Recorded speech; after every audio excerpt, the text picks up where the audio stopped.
All right, guys, welcome to Press X Podcast, episode 117. It's pretty crazy. I feel like just yesterday we were at episode 100. But yeah, thank you guys so much for waiting patiently, as always, to let the member credits roll. And so, yeah, we have over 250 people here already, which is awesome. Really appreciate the support that you guys continue to show the podcast and continue to show the channel. I'm sure, as many of you are noticing, I changed things up again, even more so. I see IG Shiro says new setup every week. Not every week. I mean, it has been that way for the past 3 weeks, but I've been rearranging some things and trying to just kind of reorganize and whatnot. And for a long time, I had my setup as, I'm sure you noticed, although I don't know, I don't know how obvious it was to people or if people really thought about it, but a lot of my setup was awkward because it was facing the wall, so I could have my stuff hanging up closer and whatever. And I'm like, you know what? This is just cumbersome and a nuisance. And so I just decided I'm gonna just rearrange things in the bedroom a little bit. And so yeah, it's kind of like a wider view here, but I have next week's ceiling stream. Yeah, definitely.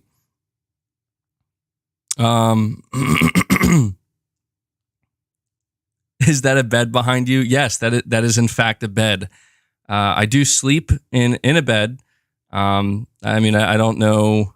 I don't know what the expectation is supposed to be, but yeah, and actually, you can even see there's a ceiling fan. You can see a portion of the ceiling fan. Pretty crazy, right? But yeah, I like this setup a lot more. I think that this is the best setup I've had thus far. It's the most convenient, the most spacious, and it doesn't look like I'm kind of locked in a cell anymore. So yeah, in the future, I hope to maybe get some more wall art for the background. I want to get something Ghost of Tsushima related. You're asking, is that a Zelda poster? It's actually not a Zelda poster. It's Dark Souls. It may be a little bit hard to see because it's further back, but yeah, the next, I don't know. Those asking about the cats. I mean, I know Boss isn't in here. Leia might be in here though. She might be sleeping underneath the bed, so she may show up. The thing I got to tell you guys, the real reason I chose to rearrange the room here is because very frequently, actually, it's quite a lot.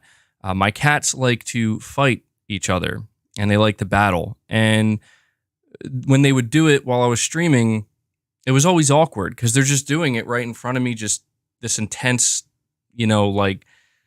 Solid Snake versus Liquid Snake battle. And I'm like, if I rearrange my bedroom here, I can make it so that people can potentially witness this if it happens in the future. So yeah, I'm positive that at some point in the future, you're going to see my cats battling in the background. And it's going to be pretty good. Sir Speaks a Lot says, no nuke this time, boys. I'm on the last warning, apparently. But don't worry, I got a plan. I'm worried about that plan. But thank you, Sir Speaks a Lot. Thank you for listening this time. I'm acknowledging that. I've noticed it. So thank you for that. Your cats are going to be battling even more when you're playing Stray. Yeah. He's saying, bro, she's stealthing right now. She's going to pop on your lap in a second. Watch. She might, yeah. But anyway, all right. So, yeah, thank you guys for tuning in as always. I mean, I feel like July is always you're saying don't get yourself banned. I guess I didn't consider that. Yeah, I am going to have to watch out for that cuz they do get pretty intense with their battles. It can get pretty malicious, I mean, they keep doing it, so they must enjoy it. And I just figure, hey, cats are going to do what cats are going to do. But yeah, I don't know if you guys have noticed, it's been really, really quiet. I mean, I feel like every July, man, July is like one of the worst months for gaming. Is it just me? I feel like the last time July was great for gaming was when we got Ghost of Tsushima, which actually, today marks the 2-year anniversary of Ghost of Tsushima. So on July 17th, 2020, Ghost of Tsushima released.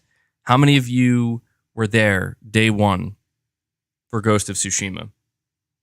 I was there day one, and I was happy. I was happy that day. Ghost of Tsushima was a game that I was always looking forward to. So 2-year anniversary for Ghost of Tsushima. We're going to talk a little bit more about that later. Metal Gear Solid Remake, when? I have no idea, man. I don't even know if it's real at this point. Josh, you're saying, if Sony integrated NFTs in the STARS program, where people can sell, trade their rewards, that would add more value and an incentive to participate. It is interesting that you bring this up. It is very interesting that you bring this up because we are going to talk about the PlayStation Stars program because this is pretty interesting. And Sony was keen to point out that these are, and they used the word definitely 3 times, definitely not NFTs. But I do kind of understand where you're coming from, Josh. The Caped Crusader, I'm going to read your super chat in a second. I'm just going to read Josh's because it looks like it's a follow-up to what he said. He said, I know it's an unpopular opinion because NFT is a trigger word now, but I think Sony has a big opportunity to do this correctly, and it can be great for players. Well, you know, that's the thing is when we talk about NFTs, yeah, we are at a point. We are at a point where it is a trigger word, and it's gotten so bad.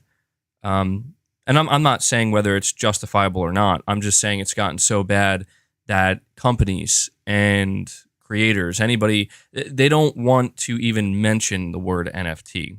I mean, yeah, as we can see, Sony literally had to say the word definitely 3 times to make sure that everybody knows they're definitely not NFTs. I do understand from that perspective why this could be seen as a program that more people would want to participate in because you can get like tangible rewards and you can sell and make money. But I don't know. I don't know that it's the right move to make for Sony. Honestly, I know you're saying that maybe they could do it right, but I think the problem with NFTs is they're having a difficult time justifying their own existence, and that's always a problem. There are going to continue to be people who push for them. There are going to be people who continue to to continue to try to convince others why these things need to stick around, why they need to be supported. And all I can say at this point is good luck. And somebody's gonna have to do something eventually, right? I mean, that's the whole thing. If NFTs really are the future, and if they really are everything that people who believe in them say they're going to be, then at some point somebody's gonna come along and they're gonna convince people of that. But I just don't know that Sony is the one to do it. And frankly, I don't know that I want them to be the one to do it. And this is one of those instances where I would rather see somebody else take that leap and either make it or don't, and then maybe Sony follow. I don't know that I want to see Sony be a leader in this area. I was actually pretty relieved when they came out and they said that these are not NFTs because I was just thinking like, man, it's not going to be a good look if they are. So, but I do understand where you're coming from, Josh. The Caped Crusader, thank you for the 5. What? So real quick, I'm noticing something here. Oh, is this with the super chats? It seems members who donate a super chat, they have stars in the right corner here. Look like star badges. I have not seen this before. I think this is new. And I noticed YouTube is like integrating new stuff for members and streamers and whatnot. I'm pretty sure that's what this indicates. So that's pretty cool. But the Caped Crusader, you're saying the God of War Jotnar edition sold out in less than 2 minutes on PlayStation Direct. Calling it now, it's going to be the fastest selling PlayStation game. Yeah, I did notice that, man. It's called VIP. Interesting.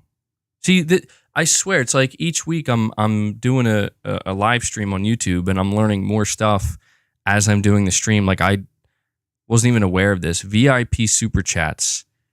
So is that like an option? Like, because I know they have like the regular super chat option and then they have VIP. I'm assuming that's how it works. Or is it automatically a VIP super chat if you are a member as well? Because if that's the case, that's actually really cool. I like that. I mean, anything that YouTube can do to help, incentivize people to become members and, give members a little something extra, I think that's very cool. But the Caped Crusader, I do agree with you, man. I mean, the hype for God of War Ragnarok, I feel like the best way to describe it is it's like a low rumble right now. You know? Like I don't feel like the waves are there yet. Right now it's just the low rumble. It's making its way to the shoreline. And when it finally gets close to it, that's when the tsunami is gonna come in. And I think everybody's just gonna ride that wave, man, whether they want to or not. That's how I feel about God of War Ragnarok. I think when you look at these different editions, it's unfortunate that they're being scalped already. That sucks. But it would be awesome. It would be awesome to see a game like God of War Ragnarok become like the best-selling PlayStation game of all time or like set some new record, because I feel like that's what we need to see. I mean, we here, most of us, and most of the people who are, following the channel here, we like big budget, AAA, high quality single player games, right? This is what we enjoy. This is practically why we play on PlayStation. I would say that it's probably the biggest reason why we play on PlayStation. Tyson Webb, I see you say you're just here flexing your badge. Well, keep at it, man. Keep at it. Flex that membership badge, because it's a well-earned one. I'm glad to see you're enjoying it. But I feel like this is what we go to PlayStation for, and this is what we expect from them. And the thing is, PlayStation has not given up on single-player games. In fact, they've done the opposite. PlayStation has invested more money than ever before into their single-player games. And one of the topics that we're going to discuss that I have highlighted, let me push my chair in a little bit here, that I've highlighted on on my title here is live service concerns. And we're going to talk about that. But before we do, I do want to acknowledge that Sony has been investing more money than ever before into their single-player games. And I feel like it's easy to become a little bit worried about their live service feature, but that is a fact that we have to acknowledge. And it doesn't mean that it's the only thing they're going to be doing, but with the increase of those budgets, I mean, you look at a game like God of War Ragnarok, you look at a game like Horizon Forbidden West, these are games with, 4 or 5 years of development time, and $200+ million budgets. They need to do very well. They cannot afford to fail. And so, Sony, I'm just glad to see that they are still so aggressive towards single player games, like aggressively pursuing them and just making sure that they're given the best opportunity. I know a lot of people have been talking about God of War Ragnarok and its marketing. I've seen quite a few people express their frustration, feeling like Sony's marketing team is messing up with the marketing of this game. There's a few things I want to mention here. Number one is there's still plenty of time left for them to market the game. The game isn't coming out until November. We're, in the middle of July right now, so there's plenty of time. And if Horizon Forbidden West is anything to go by, as well as some other more recent PS5 exclusives, when they decide that they're going to start talking more about God of War Ragnarok, they're going to talk about it a lot, like nonstop. And every week there's going to be more stuff to kind of dissect and talk about and get excited about. And so, people have been worried about that, but I do think that God of War Ragnarok has a very, very, very good chance. The more I think about it, they have a very good chance of kind of setting a new record. And the one thing I got to say before I read more of these super chats is that the thing I'm most interested in with God of War, believe it or not, is I'm curious to know just how big this game is in terms of like how much content is here, because I just have this hunch, and I could be wrong, but I have this hunch that it's going to be like significantly bigger than God of War 2018, and people are not ready for that, and they're going to be like shocked by it. They're going to be like, whoa, like this game is massive. Saying, is that a Red Hot Chili Peppers t-shirt? It is. I just got it recently. Glad you noticed. But that's really what I'm curious about, because the thing is obviously I want to see new gameplay of God of War. I want to see hopefully a state of play. I'm not one of those people that feels like, oh, I don't want to see anything else about the game. As long as it's not like an overt spoiler, I don't mind seeing more of the game. So I'm hopeful that we will see more. And I want to, I just want to see maybe a 10 to 15 minute chunk of gameplay. But I'm not really worried about the game. You know what I mean? Like, I'm not worried about whether or not the gameplay is going to be good, whether or not the story is going to be good. The story I'm very interested in and knowing what happens, but I have no doubt that it's going to be amazing. I'm really just mostly curious about how much content is in this game, because I feel like this is a conversation that has been surrounding these, $70 PlayStation 5 exclusives. Are they justifying that $70 price tag? And I also feel like, not to bring it up again, but I'm just going to bring it up briefly, I feel like this is another reason why there's so much controversy surrounding a game like The Last of Us Part 1, because the reality is The Last of Us Part 1 is like maybe a 15-hour game. Most people could probably complete it in 12 hours if they're not taking their time and exploring all the areas and collecting stuff. And I think that maybe is another reason why some people be like, I don't know if $70 is worth like a single player game that's just about 12 hours. I mean, I'm a believer in quality over quantity, but I do think that quantity has to play a role here, because I mean, look, I'm just going to be honest, I would be very disappointed if I picked up a game like Horizon Forbidden West for $70 on my PS5 and I could complete the main story and maybe even some side quests in like 12 to 15 hours. I don't need the game to artificially be 40, 50 hours. But I just feel like when it comes to bigger AAA games, there has to be like a certain threshold, And I think that threshold has to be, in my opinion, if you're charging $70 for a AAA game, I think it needs to be a minimum of 20 hours of just solid content, I think if it's lower than that $70 might be a hard sell, and it depends on what form that content comes in. Like a game like Returnal, it came in the form of replayability and whatnot.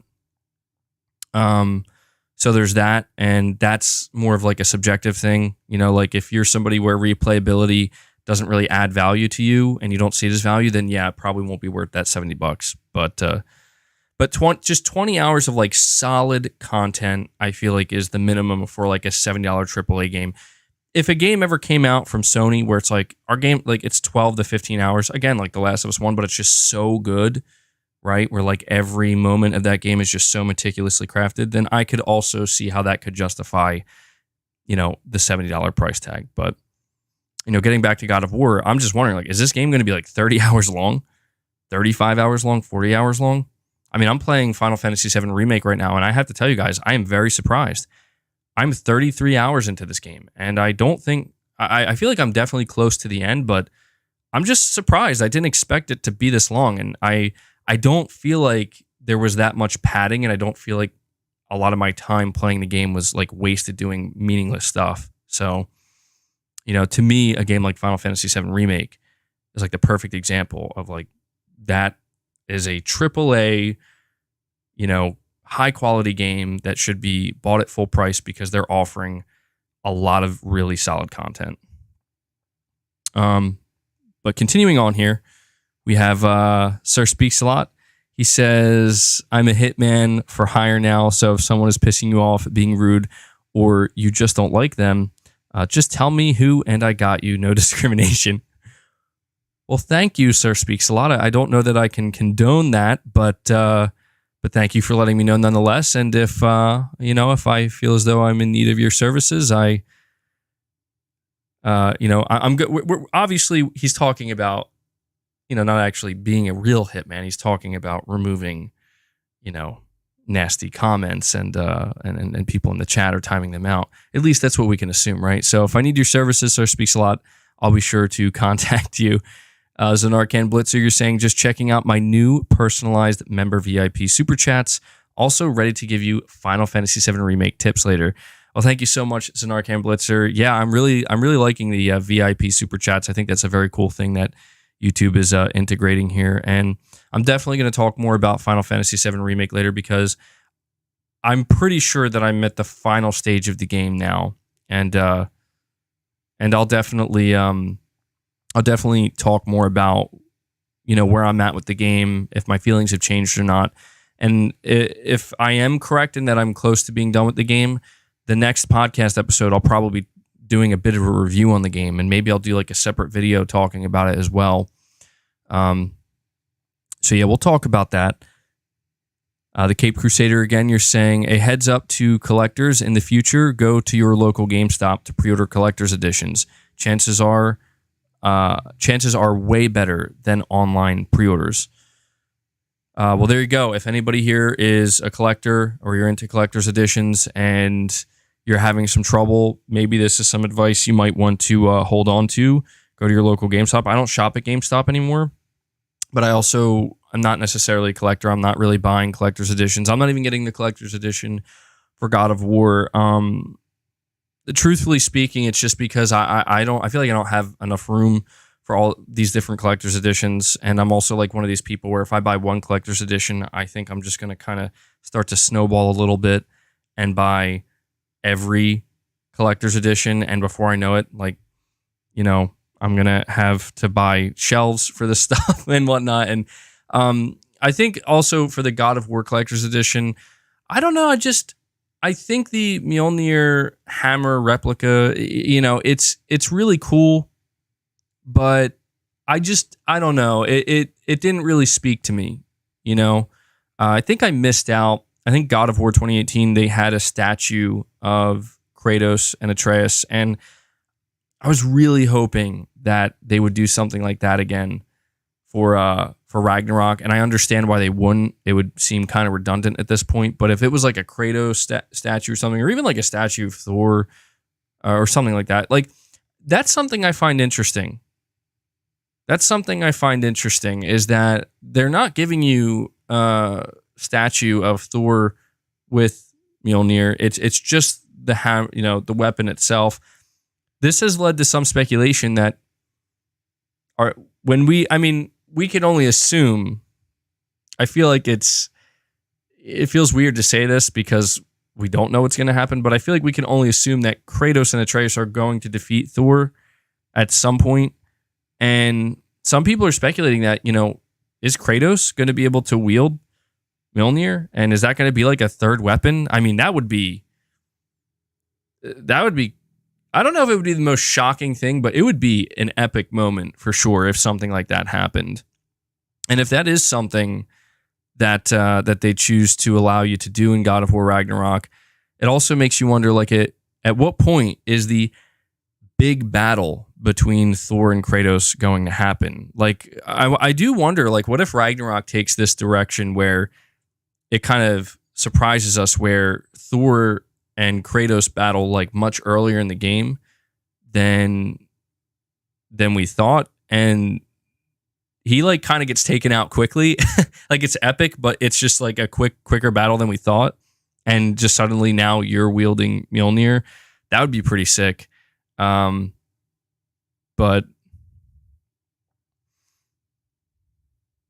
yeah, that's the thing is if I'm not mistaken, you have to be worthy to wield Mjolnir. Mjolnir. I can never say right. Mjolnir. Am I saying that right? I think I am. And I don't know. Is Kratos, is he even worthy to, surely he is, right? And that's the big thing with Ragnarok too. People are wondering, is he going to die in this? And I don't think Kratos is going to die. I'm going to be honest. I'm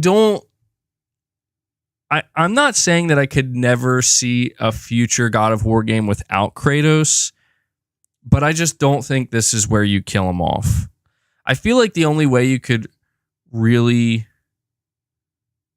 kill Kratos off is when Atreus is really in like his prime. You know what I mean? Like he's in his prime. He's a full-grown man, and Kratos is maybe a lot older. But I also get confused because again, people talk about how like Kratos can't die, he's immortal, but I don't know. I feel like it can happen eventually, but I just don't know if Sony would be okay with that. I know people are like, oh, well, we don't want to see a situation like The Last of Us 2 where, they killed Joel off really quickly. Joel still did play a pretty prominent role in the game, not nearly as prominent, but he was there. But, people were kind of talking about how, well, Joel wasn't necessarily the face of The Last of Us. It was Joel and Ellie. And in a way, like, I guess his character could have been kind of, is more malleable in what you could do with him, right, in the series overall. And I guess that makes sense. Whereas I feel like God of War, it is literally Kratos, right? So it's just like, I don't know that I see Sony being like, yeah, just kill Kratos off and we'll just market the next God of War without Kratos. I don't know. But then again, crazier things have happened, so we'll see. Went on another side tangent about God of War again. Let me see here. Sir Speaks a Lot. Sir Speaks a Lot says, we also like big butt. Also, so anyone who wants to share their big buttons, male or female, email MBG and he will rate them 1 out of 10 at the next podcast. Sir Speaks a Lot, I don't know if this falls in line with your plan you were referencing earlier, but I can assure everyone that I will not. Those emails will probably go right into spam, first of all. And I definitely won't be rating them on the next episode. But Toolman55, member for 6 months, greatness awaits. Thank you so much, man. You're saying, whether you're an Xbox or PlayStation player, everyone can agree that God of War Ragnarok is going to be time well spent. Well said, Toolman. I actually agree wholeheartedly. I do think that there are quite a few Xbox fans who are respecting, what Sony is bringing out with God of War Ragnarok, and I feel like it would be kind of hard not to. You know what I mean?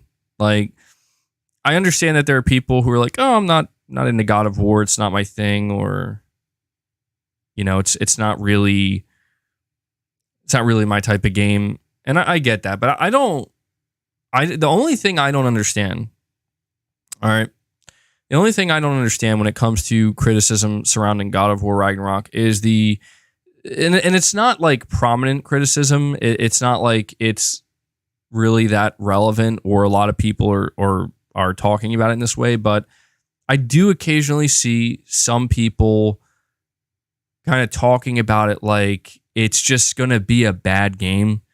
Like it's going to be like overly redundant and it's just going to be like a copy and paste and like people are just kind of calling it and I don't even like to acknowledge like the DLC thing because I feel like that's an obvious troll, right? Right? Like I did say this on Twitter and I will say it here. I do feel that those who were genuinely, like there are people who I think are making jokes calling it a DLC, but then I think there are some people who are like serious, like, no, this game's going to be DLC. I think they're going to look very foolish when this game releases come November. Like I think anybody Like, I think people are going to be going back and deleting their tweets being, when they were calling it DLC. That's what I think is going to happen. I'm not like positive, obviously, but I just think people need to keep in mind, like, this game's been in development for many years. It's a sequel to literally, you could argue, the biggest game of the PS4 generation, right? One of the biggest games that Sony's ever released. It's a sequel to that. It's been in development for multiple years, and it's going to be priced at $70 on PS5. What are you smoking that you think it's going to just be DLC? I mean, even look at a game like Spider-Man Miles Morales, right? Like, that was a game where some people were like, that's DLC. It's glorified DLC. And I didn't agree with it, but I could understand why. It's like, looking at the game, the fact that it's not a full-blown sequel, they're not marketing it as a full-blown sequel. It is in kind of like this middle ground where it is like a big DLC expansion, but it's also like a standalone game. I could kind of understand people calling Miles Morales like glorified DLC, but even then, people who called it that ended up looking foolish, because pretty much everybody who played it, or most people who played it, agreed that this game actually is packing more content than I expected. And a lot of people were very pleased and pleasantly surprised. For, if you bought it on PS4, I think it was $40. If you bought it on PS5, it was $50. How it was well worth that money, So, and that was what, like 15 hours of solid content. And I feel like if you were doing everything, including the side missions and trying to get the platinum, probably 20, 25 hours. So, yeah, I played that game. I put about 25 or 30 hours into it, something like that. And I did not feel like that was like glorified DLC. I mean, I felt like that could have been like I don't want to say like a $70 AAA game, but they could have probably charged full price for it. And I'm not saying it would have been okay, but they probably would have got away with it. So, I have no doubt that God of War Ragnarok is going to make people who are calling it DLC look like fools come November. So, and that's what I was saying earlier. Like, I'm just curious, how much bigger than the first game is it going to be? Fred Vance, you're saying, I want to know more about Pragmata. The original tease leaves a lot of questions of what it is. Yeah, to be honest, man, Pragmata is not a game that's really at the forefront of my mind, mainly because we haven't seen much of it, and we haven't really heard much of it either. I think there is a little bit of confusion surrounding Pragmata. I think some people are under the impression that it's an exclusive game, but I'm about 99% sure that Pragmata is actually a multi-plat game, which doesn't make it any less interesting, but I do think that there is some confusion there. I don't even think it's a timed exclusive. So, it does look like an interesting concept, but other than just kind of being vaguely intrigued by like, what is this going to be about? We know next to nothing about that game. So, I can only assume that they're really spending a lot of time and effort working on it right now. And, it wouldn't surprise me if when Sony does do another proper event or showcase, if Pragmata does end up showing up there. Anthony, you're saying, I think they said Pragmata rebooted development. I don't know if they said that or not. I feel like the last time we talked about Pragmata, it was basically them saying, like, we have to delay it by another year or something like that. So, I mean, maybe that's why, but it's hard to say. So, let me continue on here. By the way, guys, we have 800 people here hanging out. If you could do me a big favor, please hit that like button for me. Hit the like button. Helps the podcast out. Helps with YouTube's algorithm. KD, you're saying, here we go again. MBG asking whether Kratos is worthy, like he wasn't a complete scumbag in the original trilogy. LOL. So, well, I don't know. I don't know which way to take this, man. I don't know which way to take this, because you're saying it almost as if the fact that he was a scumbag. You're saying it almost as if the fact that he was a scumbag makes him worthy. And that's the thing. Isn't Thor kind of like a scumbag? Isn't Thor just a complete POS? So maybe that's the angle you're going for, KD. But you know what? I've been thinking about it. KD. And I think I'm gonna do a series. Now, I don't want to completely commit to this because I have to see how it does. But I was thinking about doing a series called Road. Hold on. I see somebody saying he was not a scumbag, for fuck's sake. Well, I don't know. I guess by scumbag, it just means like, you know, an extremely violent maniac. But I was thinking about starting a series called Road to Ragnarok, where I would stream myself playing God of War 1 through 3, and then I'd say probably maybe take a break in September to stream The Last of Us, and then come back to God of War in October to replay God of War 2018, leading into Ragnarok. That's an idea I have. And I know a lot of you guys were really telling me like I should definitely play God of War 1 through 3. And, you know, maybe a lot of you were saying you would watch me if I were to stream it. So maybe that's something I'll do. So I don't know when exactly I'm going to start it, but I think that's something I'm going to try to do. And if I'm not mistaken, I was like looking at this, and somebody can tell me if I'm wrong about it, but I think God of War 1 through 3 is available through PlayStation Plus Premium, correct? So I was thinking about subscribing to PS Plus Premium to be able to play those games. Lock PSB, you're saying God of Mischief spinoff coming. Atreus is Loki. Yeah, we'll have to see how much of that they explore. We'll have to see how much of that they explore, and I do wonder if they're going to do any like spin-offs or anything like that for God of War. Like maybe they could do something similar with God of War, like what they did with Spider-Man Miles Morales, where you just play as Atreus in a like shorter game. You know, that would be pretty cool. Like Kratos isn't necessarily gone or anything. It's just Atreus is on his own little adventure. That would be interesting. Sir Speaks a Lot once again. You're saying I can 100% confirm that he does want to see your bit. I love how because I'm not allowing Sir Speaks a Lot to nuke the chat, he's just like, you know what, I'm just going to troll MBG the whole time through super chats. He says, I can 100% confirm that he does want to see your big butts. If MBG truly loved his fan base, he would do it for the fans. Shame to see him back out now. Man, I'm over here being like, I'm going to do my PlayStation podcast, and then in comes Sir Speaks a Lot. So, MBG, can you rate these butts? Like, all right. No, man, I'm not rating asses on my Press X podcast. All right. Although I don't know if things become desolate enough, if the gaming industry slows down enough, who knows how desperate I'll get? Who knows what I'll end up doing? Always busy. You're saying MBG. If you actually care, you'd rate our butts. Oh my god. I can see what's I can see that this is slowly but surely going to become a thing. Nevin82, you're saying, did you see the trailer for Soulframe? No, I haven't. I'm actually not entirely sure what the game is or what it's about.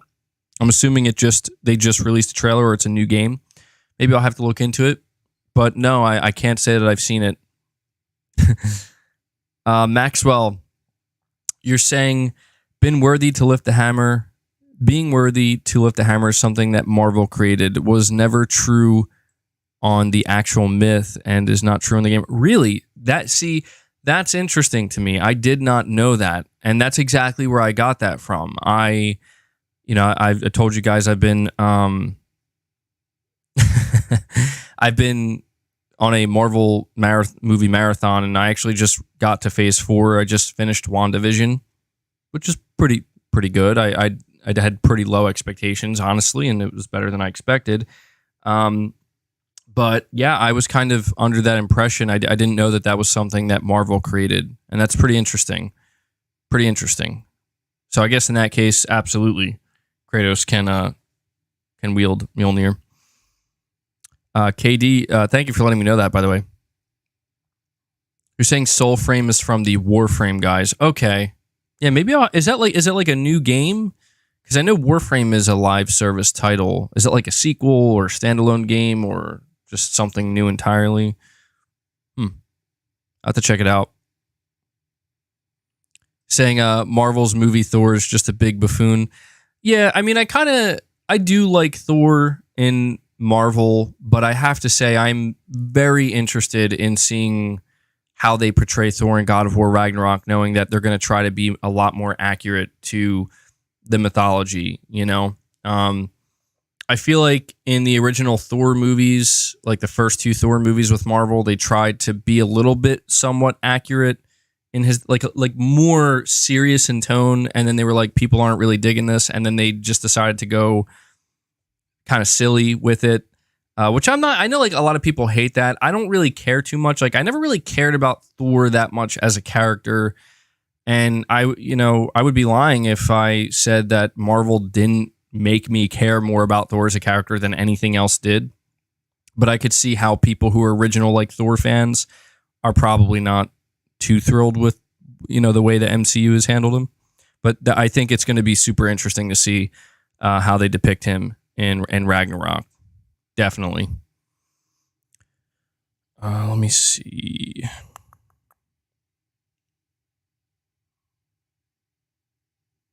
KD, you're saying Road to Ragnarok sounds like a good idea, but it needs to be a shirtless stream, and you got to put on the body. KD always having to complicate things. Got to put on the body / face paint Kratos has. I feel like my wife would do that for me. Like, I feel like she'd be so hyped to do that if I was like, all right, honey, time to do my paint. Gotta go on stream. See, the thing is, that would be such a pain in the ass, though, to do over like multiple times. I would have to like blitz through at least the first 3 games in like one single stream. Because I'd be like, once I wash this shit off, I'm not putting it back on again. But I don't know. I don't know that I'm jacked enough to don the shirtless Kratos paint. I have been hitting the gym a lot, and I think I'm starting to put on a little bit more mass, but not a ton. Like, I'm definitely not as big as Kratos. I mean, he's pretty jacked. He's like bodybuilder jacked. He's massive. But I do shave my head already. I could just grow my beard out a little bit more. Nah, I don't know why I'm even entertaining this idea. We'll just stick with the Road to Ragnarok. I don't know. Maybe at the very least I could do like face paint. I'm not doing face paint. I'm gonna be honest. Like, I'm sitting here saying this on stream right now, but I promise you, like, the second my stream is done and I'm actually setting up my Road to Ragnarok stream, I'm gonna be like, I'm not putting on any face paint. I don't do that. MBG has that Cloud physique. No, I definitely don't. Cloud, see, that's what I think is so funny about Cloud in Final Fantasy VII is I know he's like a super soldier, but it's just always so funny to me. Like, the dude's he's not scrawny. He has muscle, but he's very like toned, not bulky. Like, I feel like, Barrett is the one who should be wielding the Buster Sword. But no, I'm definitely not as thin as Cloud. All right, let's see. But yeah, hopefully the Road to Ragnarok series can be a thing. Candlefire22, you're saying prediction: Kratos won't be worthy, but Atreus will. Thor dies early in the game, and Kratos will need to teach him to use his new power. That would be interesting. But yeah, I guess it depends on. I mean, like we just talked about, apparently in the actual Norse mythology, it's not a matter of whether or not you're worthy. It's just a matter of strength. But maybe they could decide to implement that, where like you do have to be worthy, right? I don't know. If they were to do that, maybe that would be a good twist on it. Let me see here. Leo Jimmy, you're saying Kratos wasn't a scumbag. People not really knowing how the God of War played him and lied to him for 10 years. By the time of God of War 2, he was like, screw the gods. Think about that. 10 years of lies and deceit. Yeah, that's the thing is, like, I do have a pretty decent understanding of Kratos' backstory. And yeah, I don't know that scumbag would be the right way to, like, I feel like scumbag might actually better describe Thor based on what we've heard about him. But I do feel like Kratos, it's not that like he doesn't come off as a bad dude in the original games, at least the impression I get. Like, he clearly, in the way he acts in God of War 2018, like, you could tell he regrets or feels pretty shitty, you know? But it is understandable too, though, where it's like, you know, the guy was driven by the extreme lust for revenge and vengeance and just pure rage, where, you know, he had one mission and one mission only, that is to kill the gods, and he wasn't going to let anything stop him. And I think it's what makes Kratos in God of War 2018 so much more interesting, because I feel like, I'm not saying Kratos was necessarily one-dimensional in God of War 1 through 3. I don't think that he was one-dimensional, but I do think that his goal was one-dimensional, and it was like nothing was ever going to, you know, sway him from that goal. To whereas I feel like the Kratos we have now, he really does kind of come off as more like he's not just about taking action and having that singular goal. He has the wisdom to think, you know, more deeply about, you know, what should be done versus what is just, you know, foolishness. I mean, I feel like Kratos now, right? I mean, he kind of acknowledged this in God of War 2018. Like, he feels like he was kind of foolish when he was younger, right? When in his earlier days, and he could have done things a little bit differently, maybe. So I don't know, but again, it's he is the God of War. So let's see. Josh, you're saying, how about that deep dive into PlayStation acquisitions? Yeah, we're going to talk about that. We're going to talk about that next up. Sony definitely made some, I don't want to say big moves this past week, because it's not like they're new announcements, but they have huge implications for sure. So we'll talk about that. Maxwell, thank you for the 20, my friend. You're saying, another thing that Marvel created is that Thor can fly with the hammer. Thor can't even fly. He uses flying goats. Am I reading that? Flying goats to get around. LOL. Also, I did not know that. Also, you only need super strength to lift the hammer. Stop with the worthy Marvel BS. See, all of this is so interesting to me, because it's completely changing my expectations on this battle with Thor. Like, I literally imagine Thor flying around and like just like uppercutting Kratos, but I guess that's not the case here. And that's okay. That's good to know, because like it sounds like this Thor is going to be much more grounded. And you know what I'm wondering with Thor? I'm like wondering if he's going to be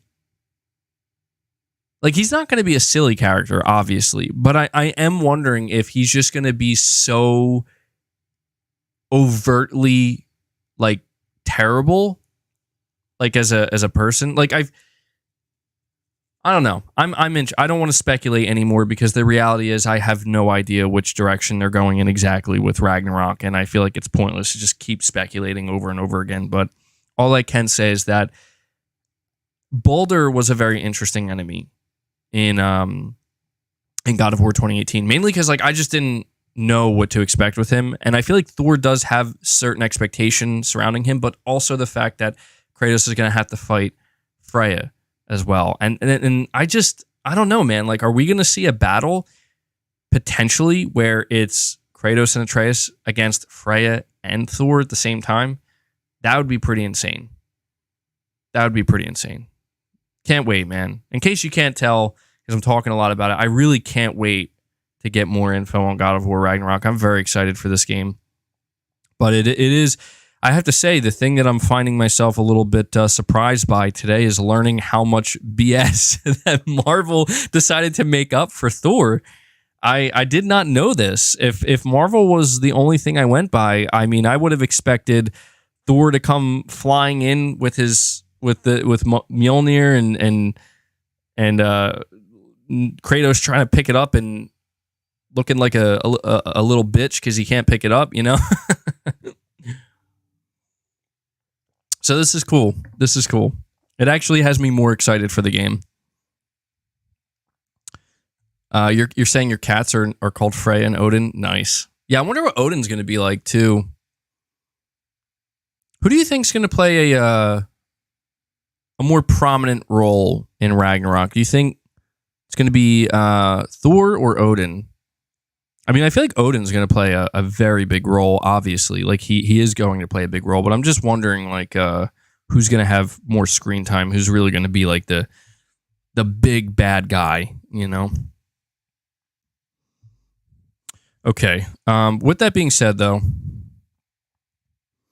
we are going to dive into another topic here. I feel like I didn't even really dive into any topics. I was just kind of spitballing it here. But I do want to talk about some studio acquisitions that are happening right now with Sony because they made 2 significant announcements this week. And, you know, what I find interesting is if we go back just 2 or 3 months ago, right?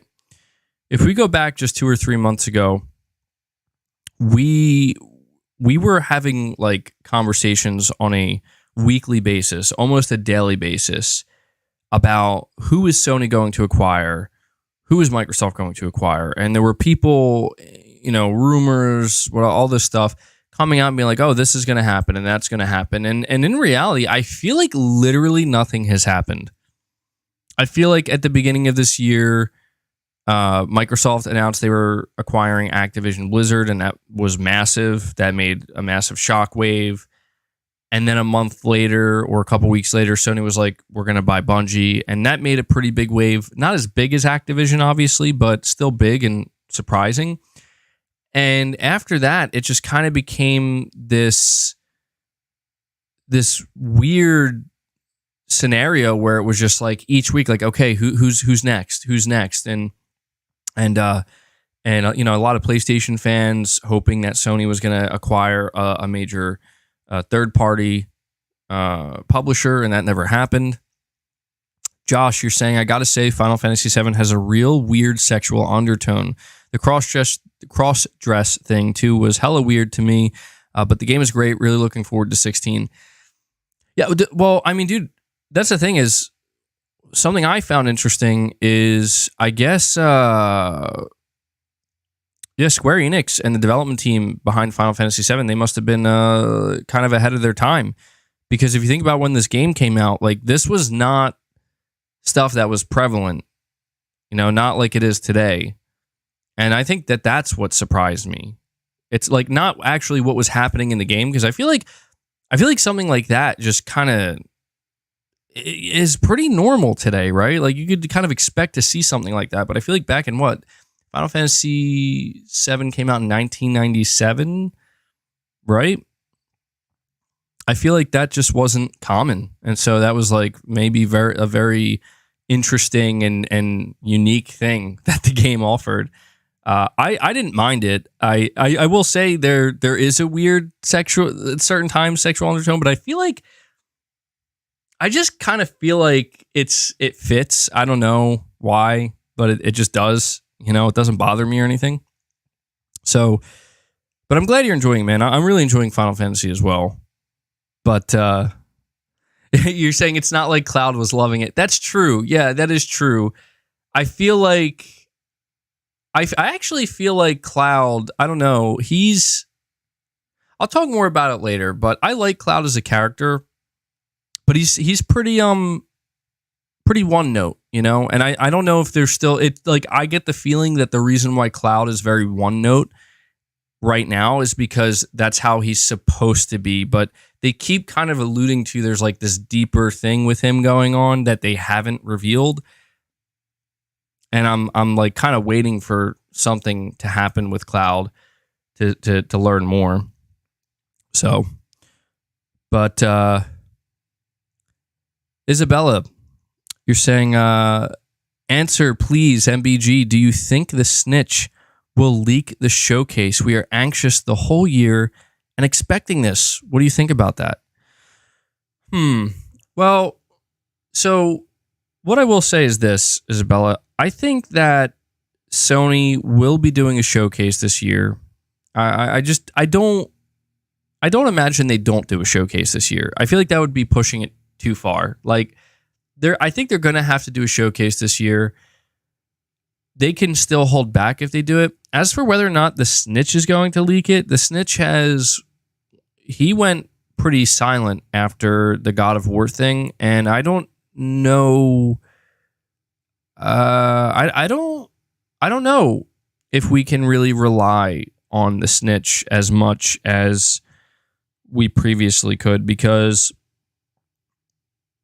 we heard that God of War was getting its release date revealed on June 30th, and the snitch apparently leaked that out ahead of time. People speculate that was because they could see the video in the back end of YouTube or something like that, and then Sony decided to delay it for whatever reason. I speculated, and I know some people think this is ridiculous, but I'm telling you, I really don't think it is.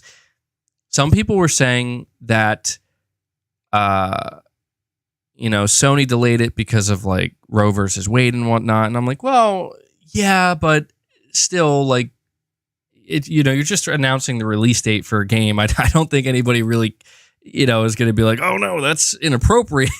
Like, what? I don't think anybody would be doing that or saying that. But I'm telling you, I think Sony delayed it because they want. I could be wrong, but I feel like Sony wanted to basically make him and potentially Jason Schreier look bad and damage their reputation, because Sony does not like insiders.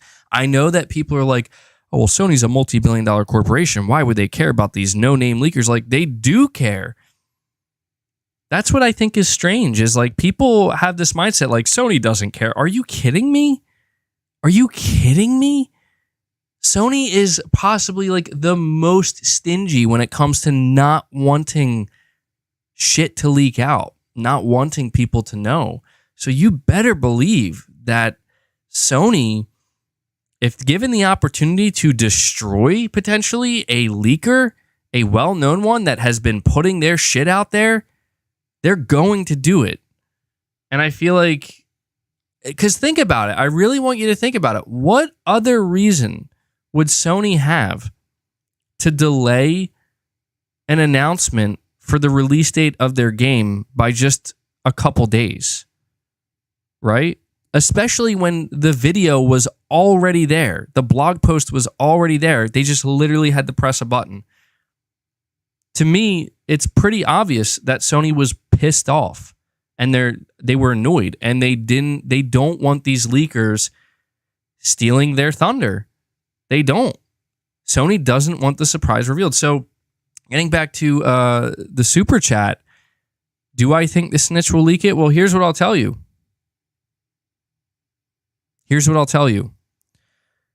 If Sony is doing an event, I assume that the announcement of their event will happen, and it will come in the form of a tweet. And I think that Sony might try to play it safe. I mean, if Sony does an event and a showcase this year, I don't think it's going to be in person.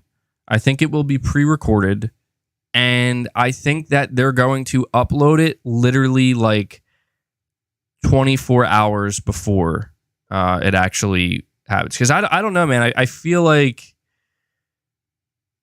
I'm at a point where I don't want stuff ruined. Like I really don't. I don't mind the occasional leak. I don't mind the occasional rumors, and I know that I cover a lot of this stuff on my channel. But from like a fan perspective, I really don't want everything ruined. Like if an insider, at this point, it would just be a joke anyway, because it's not like anybody cares. But I don't know. Like, we'll just use Jason Schreier, for example, because I feel like Jason Schreier, he is whether you like the guy or not, he's a veteran of insiders, and he's literally one of the only reliable ones out there. And he doesn't really reveal too much. But if he were to like come out and say, I got word that Sony's planning an event for September, or for the beginning of August. I don't think that's going to happen, but just if he came out and said that, I would be like, oh, okay, cool. Like, that's somewhat exciting, like. What I don't want is somebody to come out and be like, hey, Sony's doing an event and here's like 2 or 3 games that they're going to reveal. I feel like that's like too much. I don't want everything spoiled. I don't mind. But that's the thing, is like, the way these things work is when a game is leaked, it's leaked. You know what I mean? So like, for as much as I would have said, man, I didn't want that leaked, I want it to be surprised, it doesn't matter because it already happened. And obviously I'm going to have to cover it. You know what I mean? So that's why it's hard to kind of maintain this energy. Maybe it's easy right now because there's not a whole lot going on. There's clearly not much to leak.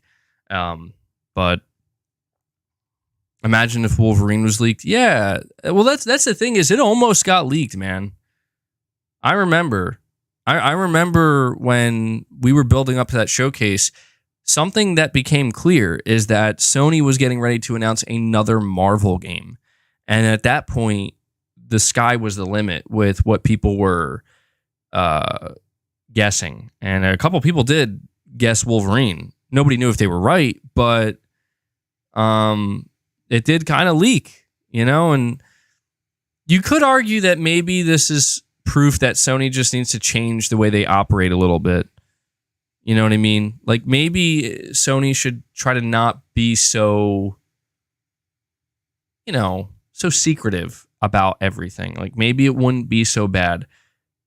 But I don't know. See, I don't like that either, though, because I don't want Sony to get to a point where it's like, we're announcing Ghost of Tsushima 2 through a blog post. It'll be out in 3 years. Like, I don't want that shit. Like, that sucks. Who wants that? You know what I mean? I feel like that removes all the spectacle. And that's why I no matter how many leakers or insiders there are, I will always want Sony to do like a big show or just something that has a bit of spectacle. Because I feel like they do it better than anybody. I do. And I feel like Sony really knows how to put on a good show. And it would be very disappointing if we ever got to a point with Sony where they're like, oh, we're not going to do big shows anymore. I know people complain about their state of plays sometimes, even though their last state of play kicked ass, in my opinion. Still, I don't think anybody can argue that when Sony puts on an actual showcase, they deliver the goods. So for whether or not it'll get leaked, I mean, truthfully, I think when we get close to Sony doing a showcase, I think a couple things may leak out. Yeah. Let's keep in mind, and this is something I want to remind people of, because Isabella here in the chat, or with the super chat, mentioned the snitch. For those who are wondering why the snitch became a prominent leaker overnight, it's because this individual posted the entire list of games in order for Sony's June State of Play. And this was before anybody noticed. They put this list out before the State of Play happened. So whoever this person is, if Sony uploads or has like a blog post or something of like all their major announcements that they're going to have at an event, this person, as long as Sony's ninjas didn't already get to them, will clearly have access to what it is they're going to announce, and they could leak everything. They were teasing the stuff for the Xbox showcase. They could clearly see everything that Microsoft was getting ready to announce. So I think there's a good chance it will happen. Yeah. Darkborn, you're saying, for acquisitions, I hope Sony goes after NetherRealm for a good fighting developer, and maybe Monolith and Rocksteady. They are still for sale and good developers. Yeah, I mean, I do think that the 3 studios you just listed are absolutely like some great developers, some great talent. And, that's the thing, is we did hear rumors before that apparently Warner Brothers was actually shopping around their studios. And we heard that months ago, and we have yet to hear anything since then. So with that in mind, I mean, I don't know. I mean, maybe you're saying they're still for sale. I don't know. Maybe they are. Maybe they aren't. That's the thing, is like I feel like I still can't get a great read on Sony's next acquisition, because they just closed the Haven deal. And the thing about Haven is Sony's making it pretty clear like why they acquired Haven. And believe me when I tell you, I don't think Sony acquired Haven just for their game. It's pretty clear by this point that Sony acquired Haven Studio because they're doing something with cloud technology that no one else is doing. They're achieving something with cloud technology, not from a game perspective, by the way. Like, as far as I'm aware, I don't actually know. I know that they're working on a live service game with Mark Cerny, but I don't know if this live service game is going to be a cloud game. I don't know. But what I do know is that one of the more important things we learned about the Haven acquisition, and we learned this a couple days ago actually, is that PlayStation Studios, I mean, you have to imagine top tier developers at PlayStation Studios, Mark Cerny himself, they're very interested in whatever it is Jade Raymond's team over there is doing development-wise. They're essentially like creating a new way of developing games in the cloud that has apparently never been done before. And it's I don't want to be hyperbolic about it, but it almost is making it sound like if they keep pursuing this and, you know, they keep pushing and doing what they're doing, they may be on the verge of like finding a way to potentially, and I have to emphasize the word potentially, revolutionize certain aspects of game development, like and doing stuff that hasn't been done before. And this could be huge for Sony. This could be absolutely huge for Sony. I mean, we know that's true, and we know that Jade Raymond hasn't really done anything big in a long time. But I think people need to realize that Jade Raymond she's not the studio. She's the face of the studio, but she's just one person there. And I think, if I'm not mistaken, Jade Raymond is more of a producer. She's not necessarily like I don't want to say dev talent, because she's obviously a huge part of the development. But I mean, like I don't think she's the one, necessarily getting her hands dirty in the ins and outs of this cloud technology. She's more of like a producer, and producers are incredibly important to anything. So it seems like they're hiring the right people and they're attracting more and more talent. And there's just something interesting going on over there at Haven. And as weird as it sounds, I don't even know that I'm that excited about their game, mainly because I feel like I have no idea what to even expect. They said it's going to be like a see, somebody says NAC MMO confirmed. It's going to be a live service game, and it sounds like it's going to have a creative aspect to it where people make their own stuff. I'm going to be honest with you, that's not like the most appealing thing to me. So I can't say that my excitement levels for Haven's game are really that high right now. But I'm just really interested in the fact that they're catching the attention of Sony and Mark Cerny to the point where they're like, we want to buy you, because I feel like they're doing something very different.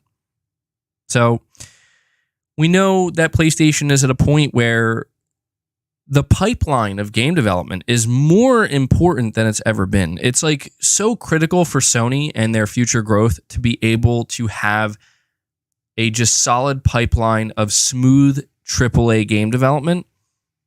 And I feel like that's a big reason why they acquired Haven, because the one thing that Herman Hulse said, and he actually said this last year, he said that one of the reasons why Sony wanted to acquire Haven Studio is because they're progressing with their game like faster than, well, I don't think he said faster than anything they've seen before, but like at an impressive rate. Like, they're very surprised at like, oh, wow, you've got this much done already.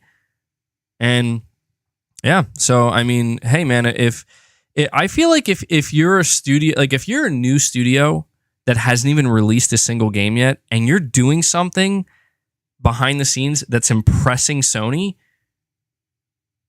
you got my interest for sure.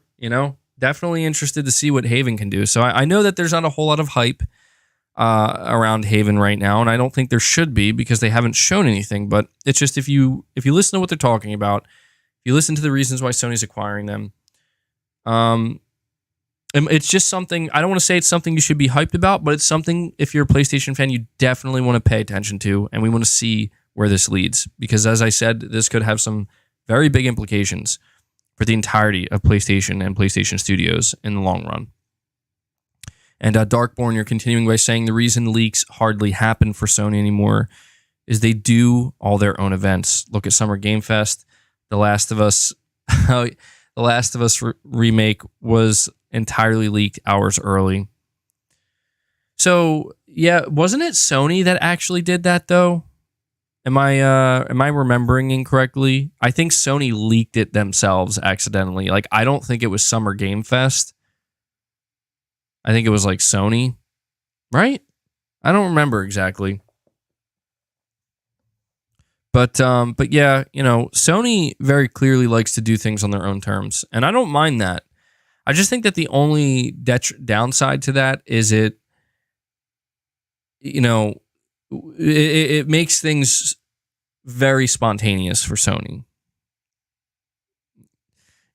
Yeah, so Sony did leak The Last of Us Part 1 themselves. If anything, Jeff Keighley was very upset because that was supposed to be his big show closer, and Sony's like, our bad. It's actually pretty funny when you think about it. Sony's so concerned about leakers and outside sources leaking their stuff. They're leaking their own stuff. In fact, the biggest leaks come from Sony themselves. Remember when they leaked Blue Point Games? PlayStation's Japan Twitter account leaked the acquisition of Blue Point the day that they announced they acquired Housemarque. Stuff like that. It's like... Also, it just... Not to bring it up again, but it's worth mentioning how...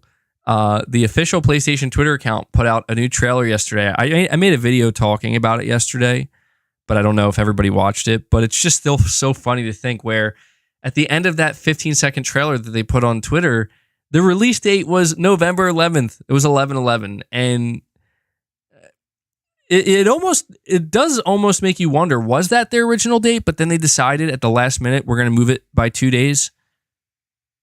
That could be it. Because they clearly had that trailer made and ready to go with a November 11th release date. So, MBG, you need a Spider-Man poster on your wall back there. Yeah, I'll have to get maybe something Spider-Man related at some point.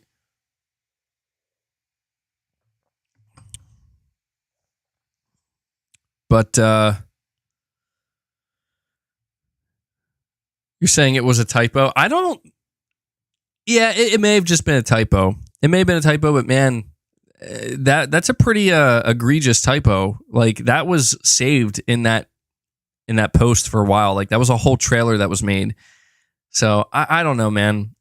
See, the thing is, the people that they have working on this stuff, they're human beings. They're gonna make mistakes. It also reminds me of, I remember when they announced Demon Souls for PS5, and at the very end, it said it was coming to PC, and it like. They immediately were like, no, that was a mistake. That was a mistake. And to be fair, Demon Souls, for some reason, I don't know why, but Demon Souls still hasn't made its way to PC. So, people were convinced that when they saw something like that, they're like, it's absolutely coming to PC. It's like God of War is going to come to PC. Horizon is. And even Spider-Man. But not Demon Souls. Not the game that accidentally had a screen at the end that said it's coming to PC. Just goes to show you really never know, man. You never know. It also goes to show you really have to try to take things for face value when a company is saying it to you. Not everything, but things like this, yeah. Inspector Guru, you're saying, what's up, MBG? Got the platinum for Sifu this weekend, and man, what an amazing game. I'm really glad to hear that, man. That's definitely platinum. I mean, I'm going to assume you played it on the regular difficulty.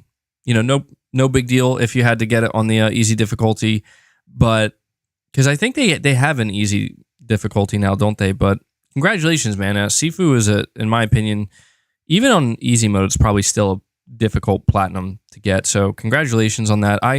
Sifu is one of my highlights of the year so far. My only thing is I've really been wanting them to bring out more content for the game if they can. Some DLC or something. Because that's a game that I would love to go back to, play some new content. But yeah, I mastered that game and I enjoyed every moment of it. So I hope we get more Sifu or a sequel or something from Slow Clap. And Kendallfire22, you're saying thoughts on the rumored PS5 Pro controller. My thoughts on it are pretty simple. I think it's a smart move for Sony. I just hope they don't do something weird. Like, I'm a little bit worried if it's real that they're going to do something weird where now that they made these two gaming monitors with the in-zone branding. By the way, how do you guys feel about the naming of the Sony in-zone products? I feel like, the more I think about it, I'm like, I feel like that's kind of a dumb name. like in-zone. It does make a little bit of sense because you're like, oh, you're going to be in the zone, but it's just kind of like cheesy to me. Like, that's the best you could come up with? In-zone? Okay. Maybe it's better that it's not linked to PlayStation, but what I'm trying to say is for the PS5 Pro controller, the Pro DualSense controller, I really hope that they don't do something weird where it's like, here's our new Pro DualSense, and they're like, it's part of the in-zone line. I would be pretty pissed off at Sony if they did that, because I can understand why they're doing it with the headsets. I'm going to be honest, even with the headsets, I'm a little bit perplexed. Why is Sony deciding that we're going to make 3 new headsets, which I'm going to be real with you. These headsets look better, at least the top 2 headsets. They look better and they look more comfortable than the oh my God, I'm drawing a blank on it. Help me out here, chat. I'll just wait for the chat to get me on this one. I'm forgetting the name of the headset. Any second now, somebody's gonna say it. The Pulse. Already got it. All right, the Pulse headset. All right, I feel really got hung up there for a moment, but I feel like these 3 in-zone Sony headsets, they're white. They look like they're supposed to go with the PlayStation 5. I think it's a little bit weird that Sony's like, we're not going to market these alongside PlayStation. Like, the monitors, I can understand. But the headsets, why not? Just consider it like another iteration of a headset for the PS5. I just think it's a little weird. And so I'm a little bit nervous that with this Pro DualSense controller, they're going to try to separate it from PlayStation. And this is the kind of stuff that I don't like to see, because I have already accepted that Sony has embraced multi-platform, but I just really am not a fan of this notion of do not sideline your PlayStation brand in an attempt to appeal to a different audience that doesn't care about the PlayStation brand. I cannot stand that shit. I can't stand it, because that's the thing is if you are having trouble marketing your product, like a PlayStation product, towards PC gamers or towards other gamers that are not invested in the PlayStation ecosystem, I am just not a fan of taking significant things all the time. I know it's going to happen sometimes. And I understand the business reasons why they would do this, but I'm not a fan of we'll bring it to you. We'll bend to you. I just don't. It just, as somebody who, I don't know, maybe these feelings are just, they're just kind of ridiculous. But as somebody who's here and supporting it, you know what I mean? It's I don't know.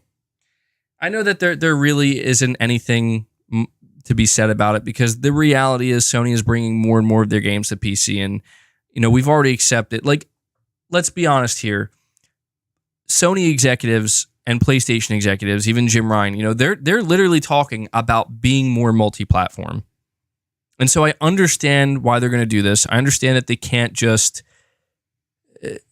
they can if they wanted to, but they don't want to just limit themselves to the console anymore. They want to expand the PlayStation brand, but that's just it. Like, why are you calling this stuff InZone when you could just be calling it PlayStation? And at first I was like, I think this is a good thing because they're separating the two. But then I'm like, this doesn't make sense though. You guys are saying you want to be more multi-platform. You want to expand the PlayStation brand outside of just the console. But then when you make new gaming products, you give it a new name and you separate PlayStation entirely. You see what I'm saying? Like, it creates this kind of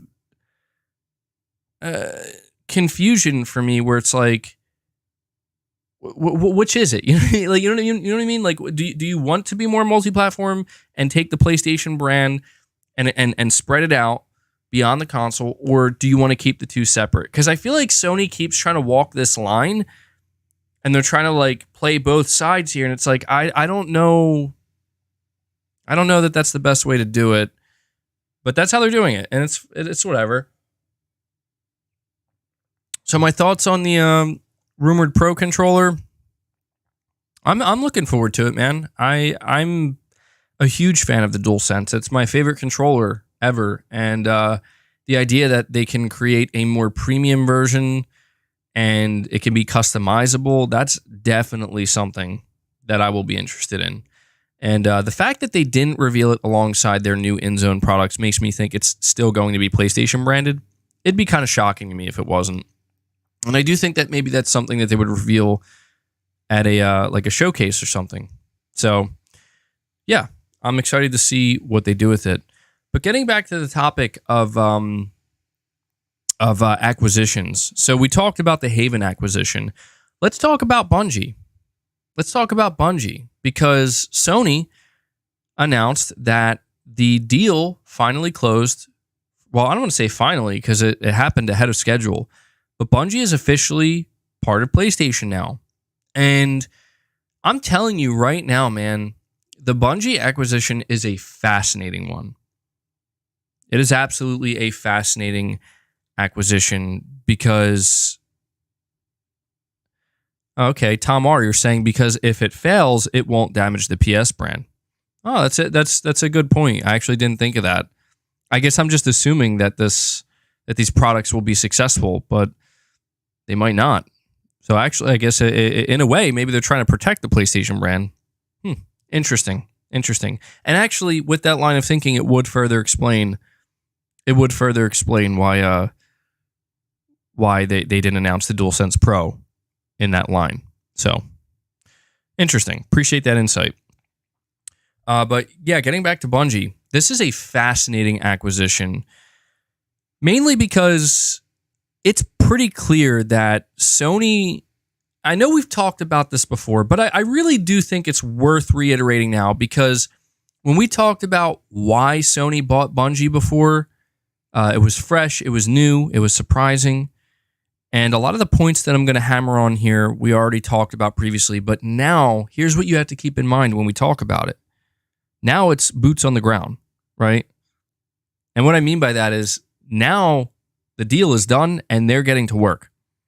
Like now, behind the scenes, Bungie is beginning to integrate with Sony, with Herman Hulst, with Jim Ryan, and with other PlayStation studio heads. And this is where it is interesting that Jim Ryan and Herman Hulst and PlayStation as a whole, don't you guys think it's interesting that they've talked ad nauseum about live service this, live service that. This is where we're going to grow PlayStation. We got our single player, we got that locked down, but we're going live service, man. We're gonna be successful here. We're gonna put our best foot forward, and yet they haven't announced anything. You see, this is where I feel like it's because Sony was waiting. I could be wrong, and this could be way overly speculative, but it's interesting to me that Sony buys Bungie, and when they buy Bungie, they do something that is kind of crazy where they're literally like, we just need to own you, but you can do literally whatever you want. And Bungie's like, literally whatever we want? And Sony's, yes, literally. You have complete autonomy. They're practically not a PlayStation studio. All right? I hate to put it that way, but let's face it. Bungie is like outside the wheelhouse here in terms of what they're able to do. What Bungie is allowed to do underneath Sony, Insomniac, Naughty Dog, Sony Santa Monica, they're not allowed to do that. They're not allowed to do what Bungie is allowed to do. So what this tells you is that, wow, Sony must have really been, I don't like to use this word, but I think it's true, desperate to get Bungie. I think Sony must have been pretty desperate to say, we will agree to anything. We just need you to say yes to our offer. We'll agree. They even put aside $1 billion to pay these developers so they don't leave. So now that this acquisition went through, do you know a lot, dude? These Bungie developers, they're all fucking rich. I mean, not instantly. I think it's going to be paid out over time, but man, they're moving up. And I'm saying all this because I just think that there may be a correlation here between Sony saying we have 10 to 12 live service games in development, and yet we haven't revealed a single one of them. See, I think Sony is scared, but I think it's a very, very good thing they're scared. They need to be scared. We want Sony to be scared. The reason why we want Sony to be scared is because we don't want them to be like EA. We don't want them to be like any other massive video game publisher whose eyes just became dollar signs when they saw live service and the potential money they can make, and they just leapt before they looked, and they fell to their death. You know what I mean? We need Sony to be scared, and we need them to be worried, and we need them to be trepidatious. And this is why I can't help but view the Bungie acquisition as a very, very good one, no matter what, because I think Sony is absolutely going to need their expertise. I think they're absolutely going to need their expertise to make sure that they do not self-destruct with all of these live service games and essentially ruin their own reputation.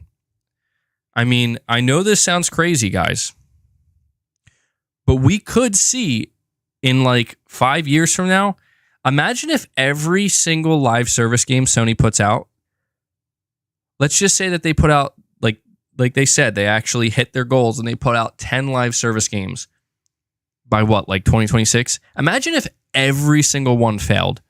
But I mean like egregiously failed. Like suddenly Yang Ye's not making videos on EA anymore. Yang Ye's making videos on Sony. And nobody even talks about EA because Sony's the one fucking up so bad. Right? Suddenly, Sony just, you know what I'm saying? Like, imagine that scenario. Now, that could be a reality. That could be a reality. But that's the thing. Sony knows this. Sony knows this. Sony's like, we need help. I say this because Sony, they don't have experience. They do not have experience with live service.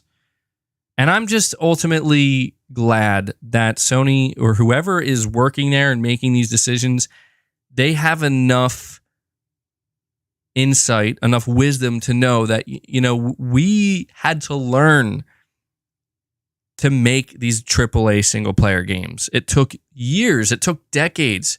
It took a lot of failure. a lot of ups and downs, took a lot of blood, sweat, and tears, a lot of experience.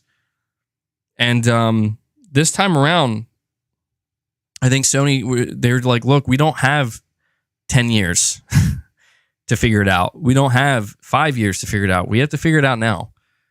And I think that they realize that Sony cannot turn to Naughty Dog and say, hey guys, do you want to make a live service game? And then Naughty Dog's like, yeah, sure, we could try.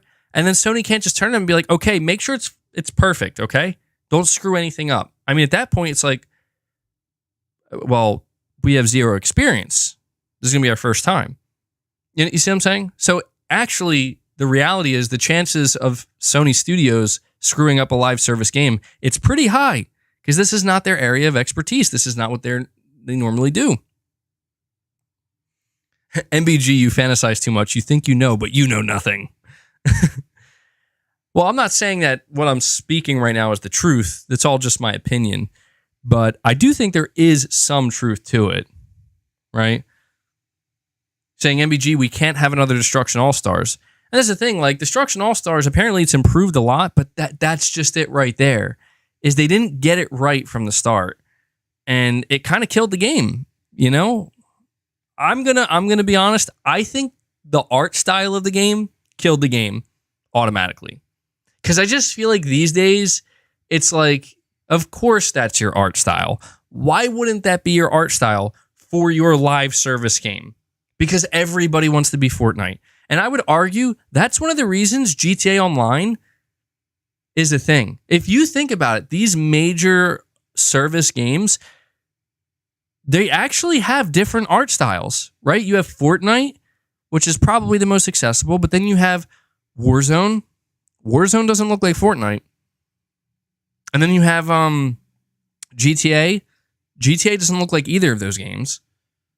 Destiny doesn't look like any of those games. So there's all these different established service games that have their own unique art style. And I feel like one of the biggest things that Sony's going to have to really work to do is to have their own. And I know this seems like such a small thing, but I don't think it is, man. I think a huge aspect to a first impression is the art style, the graphics. Because, dude, how many games, you know this, I know you guys see it just like I do, when you're watching a state of play or you're watching an event and there's a new game, but it looks like it could be a great game, it could be an awesome game, but it just literally visually looks like we've seen this 100 times already. You know what I mean? Like, there's nothing about this. Like, I can't tell the difference between this and like the 5 other games I saw before it. You know what I mean? And I feel like this is where, when I think about a game like The Last of Us multiplayer, I feel like The Last of Us multiplayer, it's going to be a live service game. I think one of the reasons it actually stands a really good chance is because there isn't really anything like it out there right now. Think about it. The closest thing, as far as I'm aware, when it comes to big AAA live service that we've received, to me would probably be The Division 2. But even then, can we really compare The Division to The Last of Us? I don't think so. I just mean from like a slightly more realistic, visual art style standpoint. But The Last of Us has a very, I don't even know if unique, to be honest. I don't know that I could call The Last of Us a unique looking game, but it has a certain grit to it. It has a certain depth in terms of its roughness, I guess, if that makes sense. Maybe it's a weird way to describe it. But I feel like that could work for it, man. That combined with the gameplay mechanics. There is not a live service game right now, as far as I'm aware. And you see, that's one game that actually, you're saying, what about the day before? Yeah, that is a game that actually looks like a lot like The Last of Us. It looks like a love child between The Last of Us and The Division. But it's from an unknown studio, if I'm not mistaken, and we don't know when it's coming out. And I don't know if they're having development issues, but you're saying it's tone MBG. Yeah. And I just feel like this is a game that I truly believe as long as they stay true to The Last of Us art style, The Last of Us gameplay mechanics, and what makes The Last of Us great, they take all of that, they put it into a multiplayer environment that has a lot of, really well thought out design. I think it could definitely carve out a space for itself. I do. And I think it could be successful. Now, I don't mean to bring this up. Because I know that Xbox fans get all upset when I do, but I did see, well, before I say this, actually, Tom R, you're saying, surely Bungie is making a single-player experience, though. I don't know, man. I'm going to say probably not. I mean, I want to say that they're probably making something that can be played solo, but I don't know if I'd call it like strictly single player. But I don't know. I'm not sure, man. I'm not sure what Bungie is working on.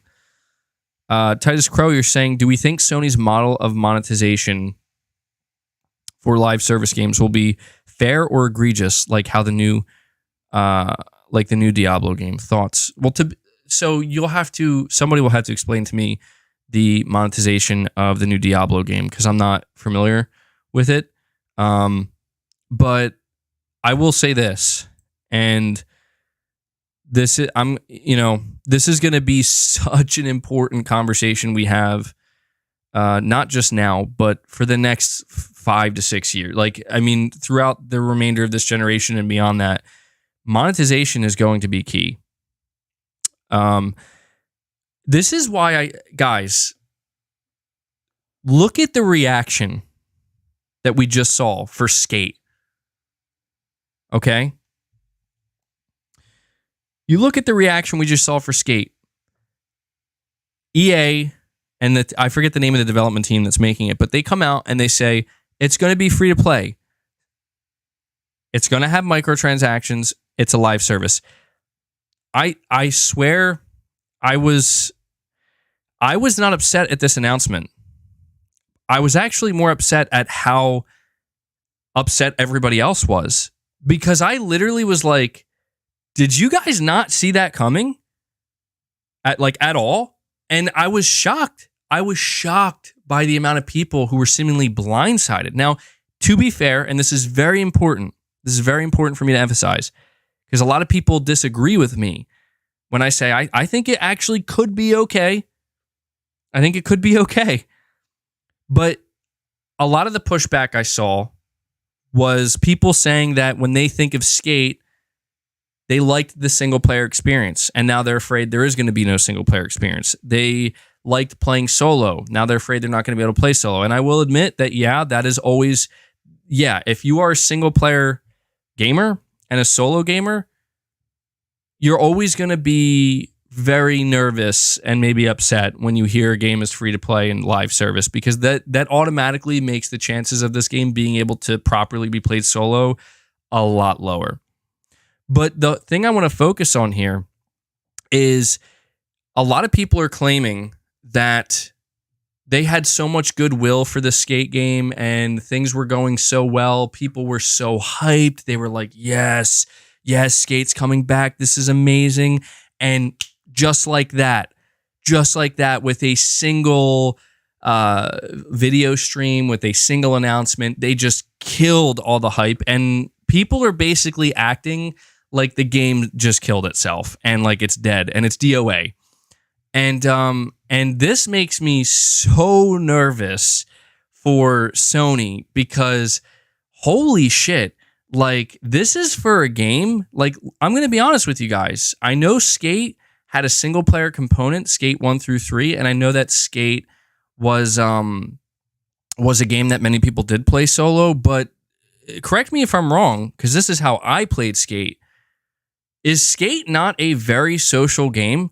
Is Skate not like a game where I think the way a lot of people play it is by playing it online with their friends, or Skate 3 and playing these different modes and all this different thing? Because when I play Skate, that's how I'm playing it. Frankly, I did not care about the solo experience of Skate. I liked playing it with my friends.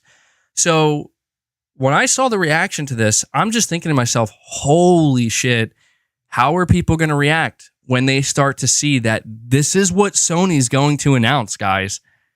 Not for all of their live service games, but this is what Sony's doing. Now, I also am wondering, and I'm curious, are people reacting so negatively to Skate because it's EA? That's another question I have, because I feel like this is where, well, let's be fair right now. Sony is not EA, and EA is absolutely not Sony. So how big of a difference does that make? So if Sony was making Skate, and Sony announced it was free to play and had microtransactions, how would people feel? Would they feel as bothered? Would they feel as disappointed? Maybe that's an unfair thing to even consider, because Sony doesn't make games like Skate, and Skate is an original, EA IP. So I just can't help but wonder. Guys, what is the reaction going to be when Naughty Dog comes out, maybe at the end of this year or sometime next year, and they say, here's our next game, The Last of Us Online, or whatever they want to call it, something like that. I don't know. Maybe you guys can think of a name for this Last of Us game. But what are people going to do when it's free to play with microtransactions and it's a live service? Because I'll tell you right now, if people react the same way towards that as they are right now to Skate, that's going to be a problem. And the thing that makes me just I'm so worried about how this game's going to be received when it's revealed is Naughty Dog is a single-player studio. Their games are known for single-player, not multiplayer. I guess what I'm trying to say here is this, because I know I'm really going off here. I guess what I'm trying to say is that the more I think about Sony and their approach to live service games and how serious they are about it, the more I begin to realize you have such an uphill battle to climb. You have such an uphill battle. You have a long way to climb.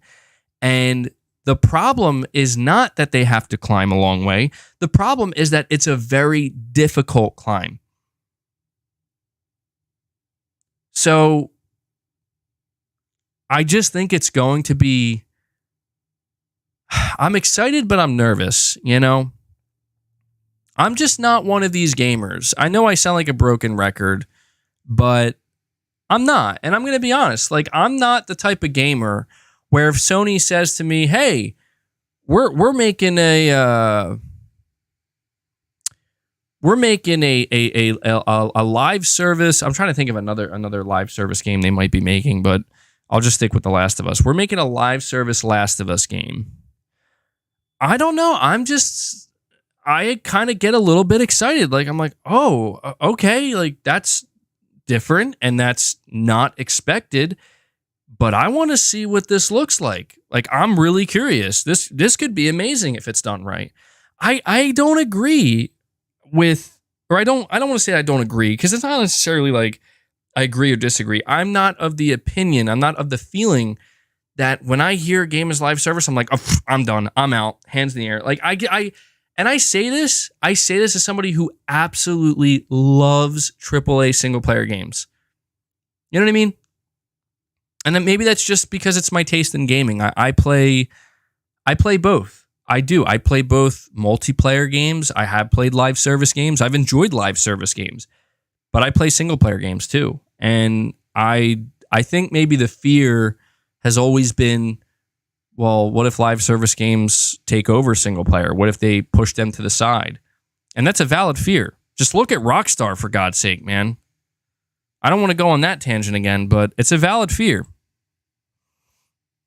And then suddenly, you see these companies where it's like every game has to be a service game. Yeah, I played Dead by Daylight and I loved that game. I will admit, some of the things that people don't like about live service, I can understand, and I have felt it myself, where one of the things, and this is, I feel like this is a completionist thing. One of the biggest arguments I've seen against live service games is people hate the fact that they're infinite. There's no ending. And it feels like it's impossible to keep up with. And a good example for me is when I did play Dead by Daylight, that's exactly what happened. That's exactly what happened. I felt like I platinumed the game, but they literally have like 100 extra trophies for every like DLC character that you have to buy. And I'm like, oh God, like I can't do all this. It's too much. And I tried. At first I tried and I was like, I can't keep up with this. It's too much. So from that perspective, I totally understand why it's like, yeah, it can be a bit much, but that's the nature of the beast. It's almost like, I don't know anymore. It's like sometimes people complain that there's not enough content, then other times complain, like now I feel like we're reaching a point where we're complaining there's too much content. It's like, it's strange. It is. But Dead by Daylight is a great example of a live service game that I played. And I want to give you guys another prime example before I read these super chats, because this is perfect. And this is my experience with live service. I think a lot of people worry a lot of the time, and it's an understandable worry because we have seen developers and publishers screw this up where when people hear live service, they think egregious, game-ruining, life-ruining microtransactions. Absolutely. Absolutely. That is the thing that we've seen happen time and time again. Not all the time, but it sticks out like a sore thumb when it happens. A game that I played for literally years. Granted, I don't play it anymore. I finally retired it earlier this year. But I played it for years, was PUBG. PUBG is a live service game. Do you want to know how much money I've spent on PUBG? I played it, I think, for 4 years straight? You want to know how much money I spent on PUBG? A live service game with microtransactions out the ass? Guess how much money I spent on PUBG? I'm just curious. Guess. I want to see if somebody can correctly guess it. Take a drink here while I wait for the replies.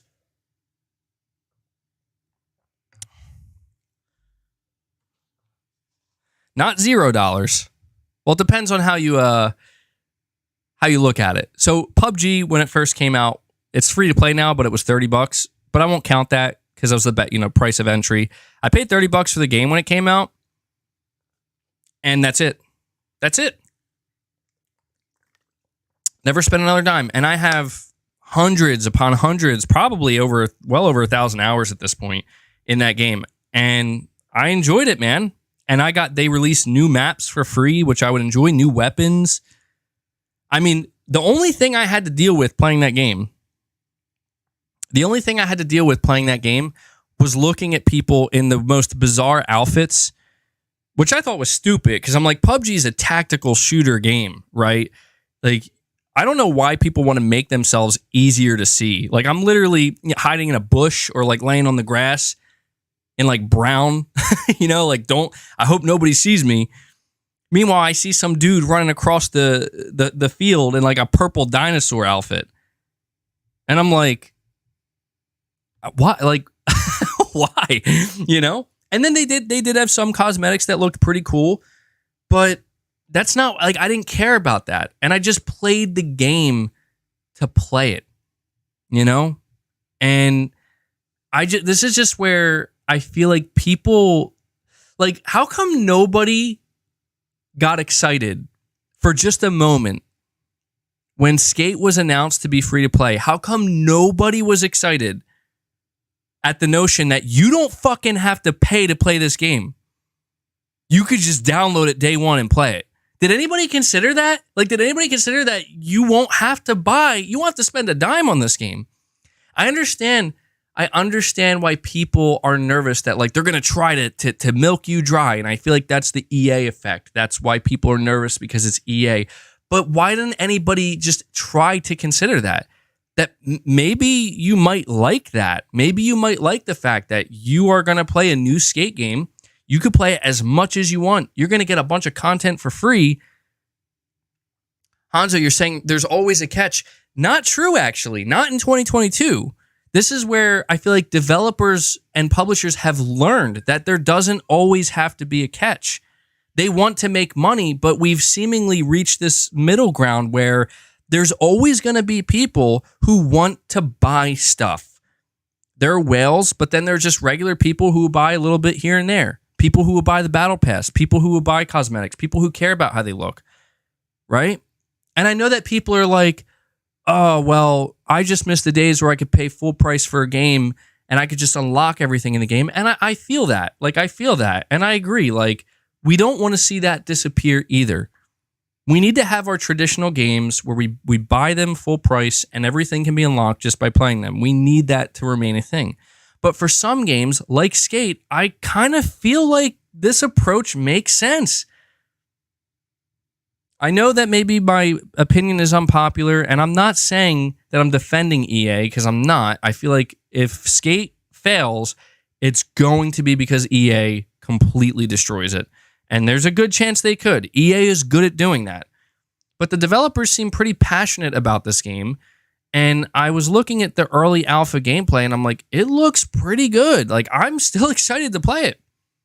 And I guess I just ultimately, when I saw this announced, I wasn't surprised at all.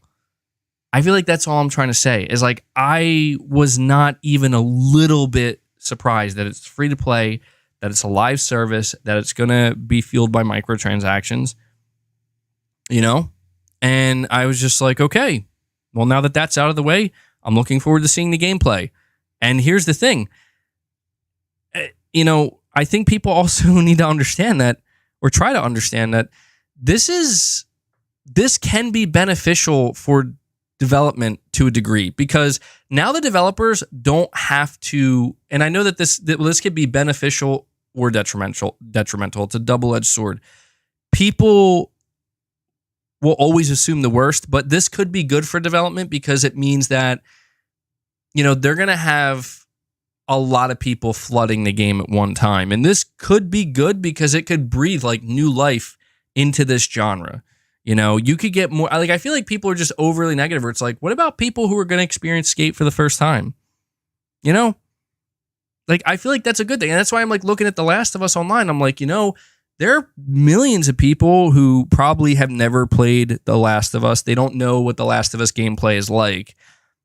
And if The Last of Us Online is a free-to-play game, there's going to be a lot of people this is going to be their first taste of it. And I know that that's not like ideal, because it's like, well, shouldn't their first experience be The Last of Us 1 video game? I'm like, yeah, of course. But I just think that this is a great solution. Like, offer both. That's all I'm trying to say here. Let me read some of these super chats. I'm really going off now. Tom R, you're saying another huge problem for Destruction All-Stars was PS5 only and no free-to-play. If it was on PS4 and free-to-play, I'm sure it'd do better. I actually agree with that. I forgot about that. Yeah, the free-to-play thing was very bizarre to me. Not sure. See, this is where I feel like Sony didn't know what they were doing, because they're like, we're going to charge $70. And it's like, are you out of your goddamn mind? Like, $70 for this game? And they're like, wait, you think people aren't going to want to buy this for $70? It's like, somebody has to give Sony a wake up call here. But that, and it was surprising that it wasn't made for PS4 as well, because you feel like that's a game that should have been, considering it, you know, I know that the importance of launch exclusives, but I think that would have been okay if it came to PS4. Darkborn, you're saying part of the problem of 12 live service games is many of them have to fail for a few to be good. There are already too many live service games out. And that is the unfortunate reality of Sony's approach with this, where Sony is, they're going for volume here, you know, where we'll look at it like this. If you train with weights, I look at it as Sony's going for volume right now. They're going to do 12 repetitions. The reality is 7 to 8 of those repetitions, the first 7 or 8 repetitions, they're not the reps that are going to stimulate your muscles and make them grow. It's really going to be like the last 3 to 4 that you do, especially those last 2. I feel like that's kind of what we're looking at here, where, you know, Sony, I don't think is anticipating that all 12 of these games will be successful, but maybe they can be successful enough. You know what I mean? Like, I feel like maybe if they put their best foot forward, for example, they have a Twisted Metal game that's apparently coming out next year. Okay? This Twisted Metal game is going to be free to play if reports are to be believed, and this sounds absolutely believable to me. The new Twisted Metal game is going to be free to play, and and it's going to be. I mean, I don't think it was confirmed, but it'll probably be on like PC as well. But it'll be free to play. Do we really see Twisted Metal? And this is no offense to Twisted Metal, but do we really see that game rising to the top as a top echelon, like top 10, top 15 live service games in the games industry? I'm going to be honest with you. I'm going to say no. I don't think there's a chance in hell. However, could I see the live service Twisted Metal game being a very successful standalone service game that by itself can do very well for Sony and it fill that gap where people have been asking for Twisted Metal for years, and it's like, now you have Twisted Metal forever. I can see that. And this is where I'm trying to have the most optimistic viewpoint, where I don't want to look at it as these games are going to fail, because even Destruction All-Stars is still being supported, guys. Think about that. Destruction All-Stars is still being supported. And I'm going to be honest, there's probably very few people still playing that game. So even though a game like even though a game like Twisted Metal might not be able to be the next Rocket League per se at first, right? It's not going to be up there next to Fortnite. It still could hold its own and be something integral to the PlayStation ecosystem for many years to come. Let's talk about SOCOM for a minute. If SOCOM is coming back, you could argue that we don't need a SOCOM today. I don't think that, but I'm just saying that's an argument that could be made, because some people are going to say, well, just go play Rainbow Six. Go play Rainbow Six. There's your tactical shooter, And that's where you do have to wonder, would a SOCOM game be a little bit redundant in the live service space? Maybe just a little bit, just a little bit, tiny bit, not a lot. But this is where I think not Killzone. It could be Killzone too, but I think a new AAA SOCOM live service game, if done right, could absolutely carve out a space for itself and be pretty damn successful if it's done right. Now, I swear, you know where I get scared? Do you want to know where I get scared? I get scared because I'm like, what if Sony's like, you know what? We're going to do SOCOM, and it's going to be a hero shooter. I mean, could you imagine that? I would cry. I'd be like, all right, no. I'd be like, this can't be happening. Like, what timeline is this? And that's where it's like, we have to be careful. And I'm trying to be very careful. I don't want to make it sound like I'm over the moon excited for these live service games, because I am well aware of just how wrong this could go. I know how badly this could go and how badly it could be screwed up. And this is why I'm saying I think Sony needs to be nervous. Sony needs to be scared about how they approach these games, because it's going to be a very fine line to walk, and it's not going to be easy. And I hope that they're able to do it. You're saying it worked for Siege? I mean, I don't know. Could you guys see that? I know I'm completely shitting on it, but let me ask you seriously: could you see SOCOM in 2022 or 2023 as a hero shooter? Now, when I say hero shooter, I know maybe, and this is where my mind goes, I'm not talking like Overwatch aesthetic, but like, let's be honest, Rainbow Six Siege is now considered a hero shooter. Could it work? Could it work? A lot of you guys are saying you think it could. Maybe it could. Maybe this is where I'm jumping the gun a little bit, right? I'm being overly pessimistic. I just think it feels like such a shock, because it's like, when you think about what SOCOM was, like, it was like the furthest thing from a hero shooter. You know what I mean? So that's why I feel like it would be difficult. I almost feel like realistically, they probably could make it a hero shooter in the traditional sense. Just don't ever call it a hero shooter. Just call it a tactical shooter. And if they make like certain character classes with certain abilities, it'll, I could maybe see that working. But then again, SOCOM might not even be in development, so who the hell knows? I'm really going off the rails. I see people saying they should bring back MAG, they should bring back Killzone, Warhawk. I don't know if any of those games are coming back. I feel like Killzone would maybe be the most likely. Big Norman 0518, a member for 26 months. Play has no limits. Thank you, my friend. You're saying, hey, MBG, sorry I'm late working nights. Makes it hard to always watch and catch the streams live every time. With getting both Horizon and God of War this year, then how big do you expect next year to be? So that's the thing, dude. That's the thing is, it is insane to me that we are going to look back on 2022 and we're going to look back and realize we got both Horizon Forbidden West and God of War Ragnarok in the same year. That is that's impressive to me. I think 2023 is going to be I don't want to say way bigger, but I think 2023 is going to be a very significant year for PlayStation. I firmly believe that Sony is going to unleash. All right, let me put it to you this way.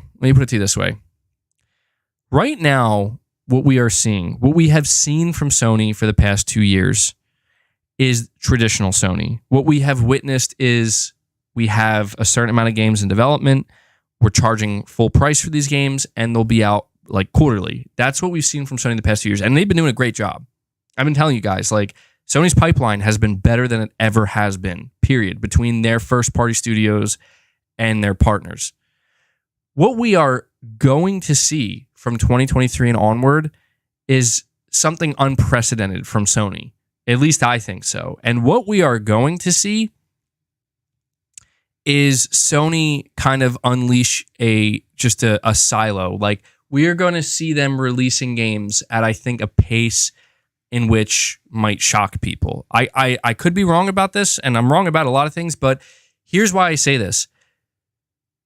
These maniacs, and by these maniacs, yes, I'm talking about PlayStation Studios. Yes, I'm talking about Sony.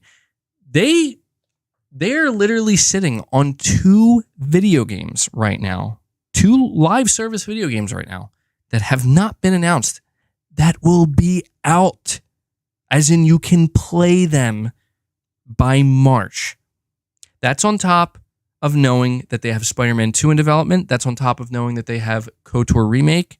That's on top of knowing they have Wolverine. And that's on top of knowing that they haven't announced shit. They haven't announced shit. They are absolutely... They have a massive curtain right now where we cannot see past that curtain. And it's there for a reason. It's because Sony... I don't know if it's going to be 2023. The reason why I'm sure it's going to be 2023 is because 2023 is when Sony kicks off their live service ambitions. You are going to see Sony firing on literally all cylinders. We thought that we've seen everything that PlayStation Studios can do in the past 2 years, the past 3 years. We're about to see something on a whole new level come. For better or for worse. I don't want to make it sound like it's all going to be amazing and all be sunshine and rainbows. It might not. And yes, PSVR 2 as well. Holy shit. Can't even believe I forgot about that. We are going to be witnessing great. I mean, I know it sounds cringy, but we're going to witness greatness, man. Like, that's the thing is, we're talking about being hyped for God of War. We were hyped for Horizon, but I'm telling you this, and I know you guys will agree with me. Sony has been fucking tame the past 2 years. The past 12 months have been tame for Sony, man. God of War Ragnarok still feels pretty tame for Sony, and that's going to be massive. I know I get made fun of because it's always like, okay, MBG, we know it's always Sony the next big thing, but I don't know, man. I don't know. I think Sony is getting ready for a fucking barrage in the next... Not 12 months exactly, but the next 18 months, I think the pedal is going to be put to the fucking metal, dude. Because between the pandemic and between the shortage of consoles and between the development issues that the pandemic caused. Those are three things that have literally beaten the shit out of this industry, and it still is right now. The shortage is still it's getting better, but it's still pretty bad right now. What do you think's going to happen when there is no more shortage? When suddenly development pipelines are completely course corrected and there is no more, we're having issues because of the pandemic, right?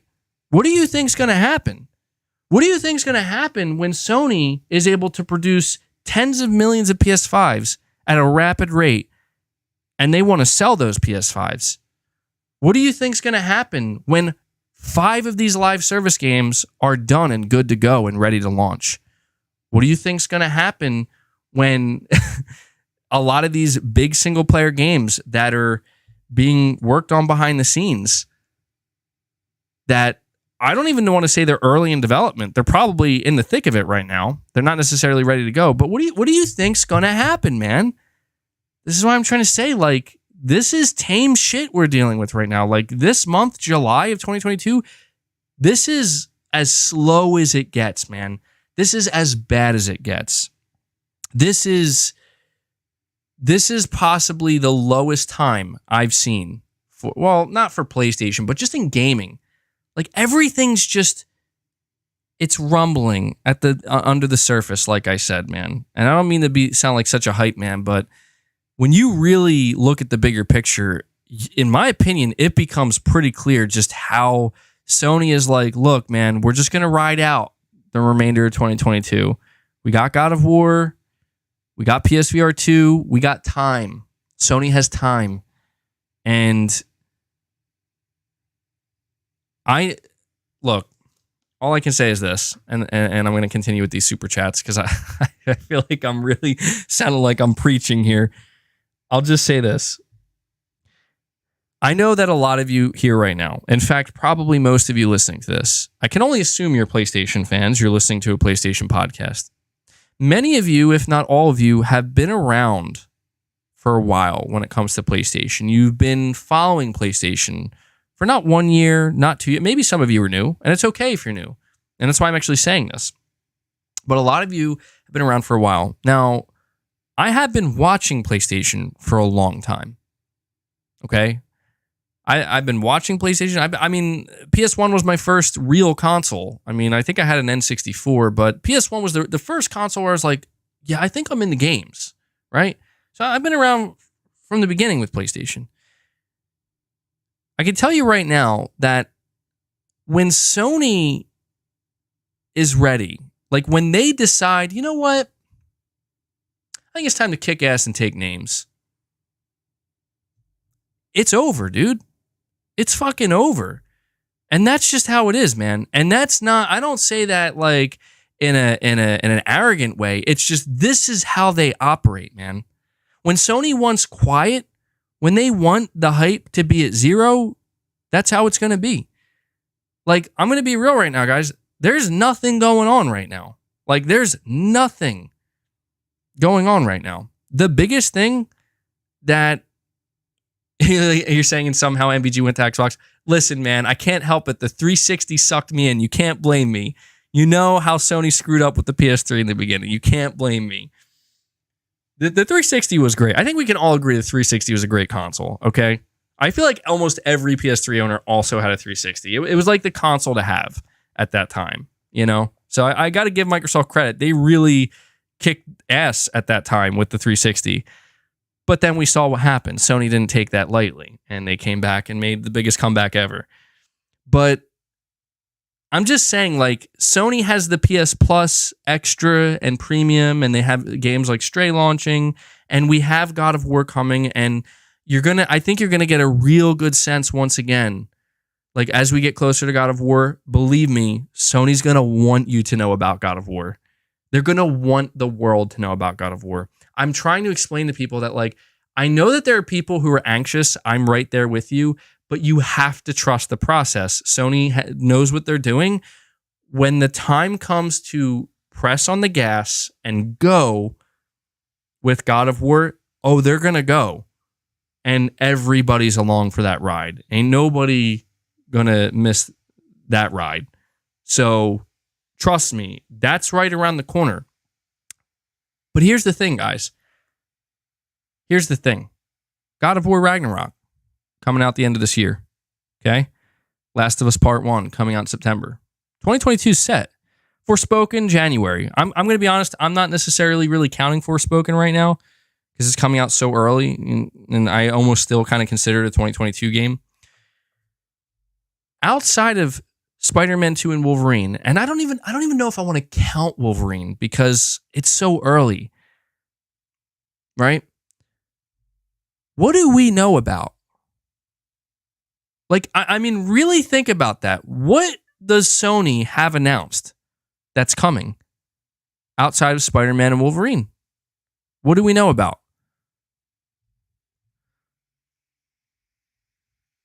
See, this is why I can't help but be excited.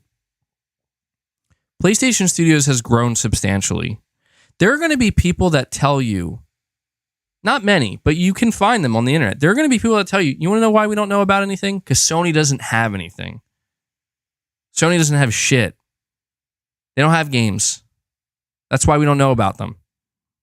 Final Fantasy, I meant like literally directly from PlayStation Studios. We do have Rebirth. Yeah, of course. Of course. We have Final Fantasy Rebirth, Final Fantasy 16, and these are massive games. Like, I'm not saying that we don't have anything announced. I'm just saying from Sony Studios. We have technically, okay, yeah, we can technically count factions because I get, yeah, they did put the concept art out. So I guess that is technically a reveal. But I mean, come on, do we really count that as like the actual reveal? I feel like that's just them saying like, we're working on it. Don't worry. There are going to be people who tell you that like, oh, PlayStation doesn't have much in development. Or they don't have anything. And that's like, surely they have to be trolling when they say that, because here's the reality of the situation, okay? Here's the reality. And I'm going to move on after this because I know I'm really going up. The reality is PlayStation Studios is bigger than they've ever been, substantially. The development teams at PlayStation Studios, larger than they've ever been. Sony's made more acquisitions in a year and a half than they have in the past 10 to 12 years. This is the reality. Sony has more partnerships than they've ever had before. Bigger partnerships than they've ever had before. They have a whole new VR headset that is just hiding behind the curtain right now. They're developing more games. They have more games in their development pipeline than ever before.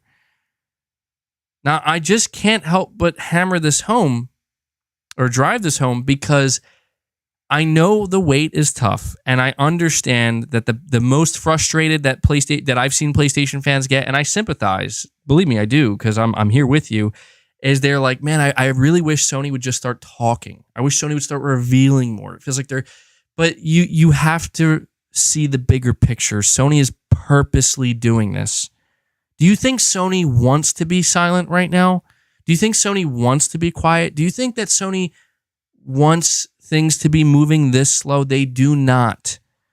Just take a good look at what Sony did and how they operated in 2020. They were full force. You couldn't go a day without. Now, granted, I know it was 2020 and there were lockdowns and maybe more people were more easily exposed. You know, the gaming industry as a whole did get a boost from the pandemic. So there's no doubt about that. And that did help inflate it more so than maybe it would have been. But that was Sony at full force. Like, you couldn't go a day without being bombarded with people talking about PlayStation, the PS5.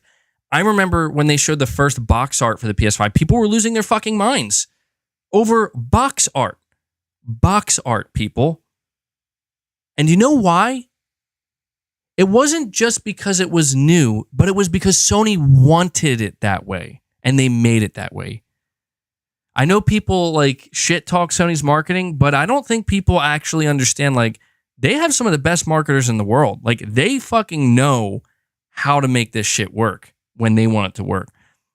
And that goes both ways. Do you think Sony wants people bombarded with PS5 news and talking about the PS5 every single day and have the PS5 in their face every day when they can't meet demand? No, that's actually like bad for business at that point. Why do you think Sony hasn't released a single PS5 advertisement in like practically a year? Has anybody noticed that? Because I sure as shit did. It's because Sony is waiting, man. They have no choice but to wait. And when this shortage is done, when things improve, when things get back to normal, I guess you could say, you're going to see Sony get back to their former self. And I just want to say that as well. I've seen a lot of people complain about Sony saying they've changed. They're not the same anymore.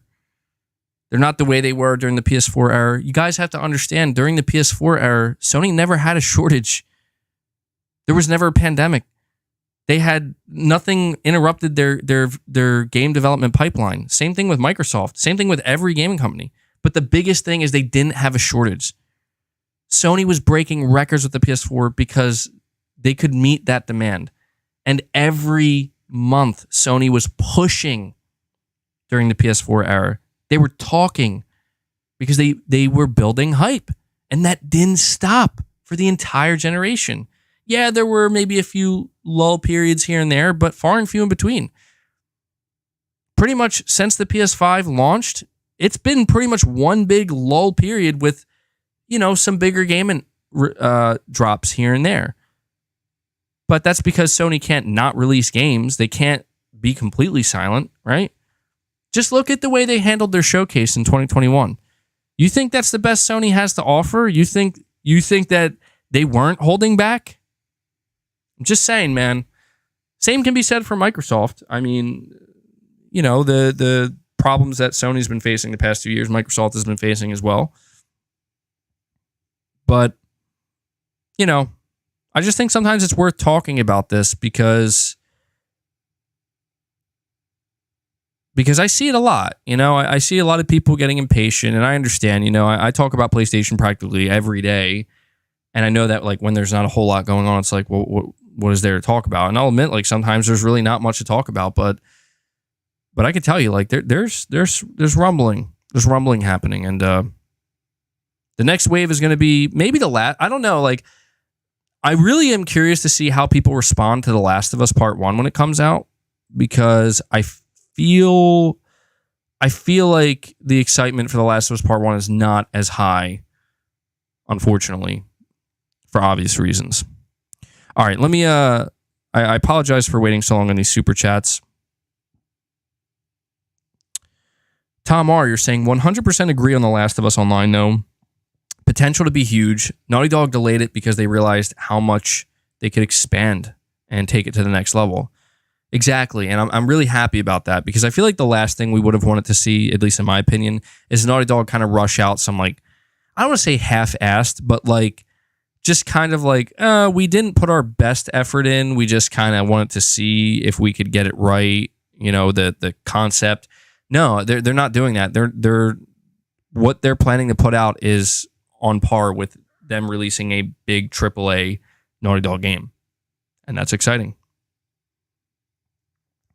Darkborn, you're saying, I think the 12 games are to find out which 3 or 4 work, then continue them for the PlayStation 6 and so on. There are so many live service games in general. Well, here's some more food for thought real quick on the live service aspect. So I mentioned Twisted Metal. Let me bring up one here. Let's just say that let's not just say it is happening. Insomniac, believe it or not, if I'm not mistaken, based off of job listings, Insomniac is working on a multiplayer live service game. We don't know what this game is. Something that we should keep in mind is that even if a live service game comes out from a studio like Insomniac, when they, I'm not going to use Insomniac because they're perfectly fine, and Naughty Dog's fine too, but let me use I'll just use Guerrilla Games. So Guerrilla Games has a live service game in development, and we're probably going to learn about that, I would assume, before the end of the year. So when this live service game releases, there's going to be a development team dedicated to supporting this live service game, but it's not going to be the main development team at Guerrilla. Like the main development team at Guerrilla is probably helping with it and developing it. Like they have 2 teams, but there's going to be a team dedicated to just supporting the live service game. So what it will actually allow is more breathing room for these studios. So while the main Guerrilla team is working on their next AAA project, probably Horizon 3, and maybe something else on the side, they're going to have this multiplayer live service game that's just consistently raking in revenue. It might not be a top tier, like I said, mega Fortnite GTA Online service game, but it could be successful enough where it keeps raking in some revenue for them. People always have something to play. They're always delivering some new content for it. And it can actually help funnel more revenue into their upcoming AAA projects, their single player games.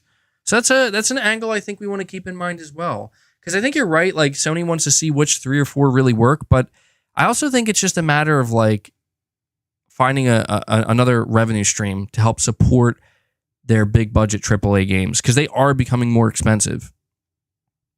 Okay, Kapapa, you're saying live service with season pass works for me. I dislike free to play with microtransactions. Yeah, well, that's the one thing is like people are wondering, like this new skate game, for example, are they going to have like loot boxes? And they say they're not going to, but it's like, it's stuff like that where it's like, yeah, you know, I think a season pass or a battle pass, those are fine.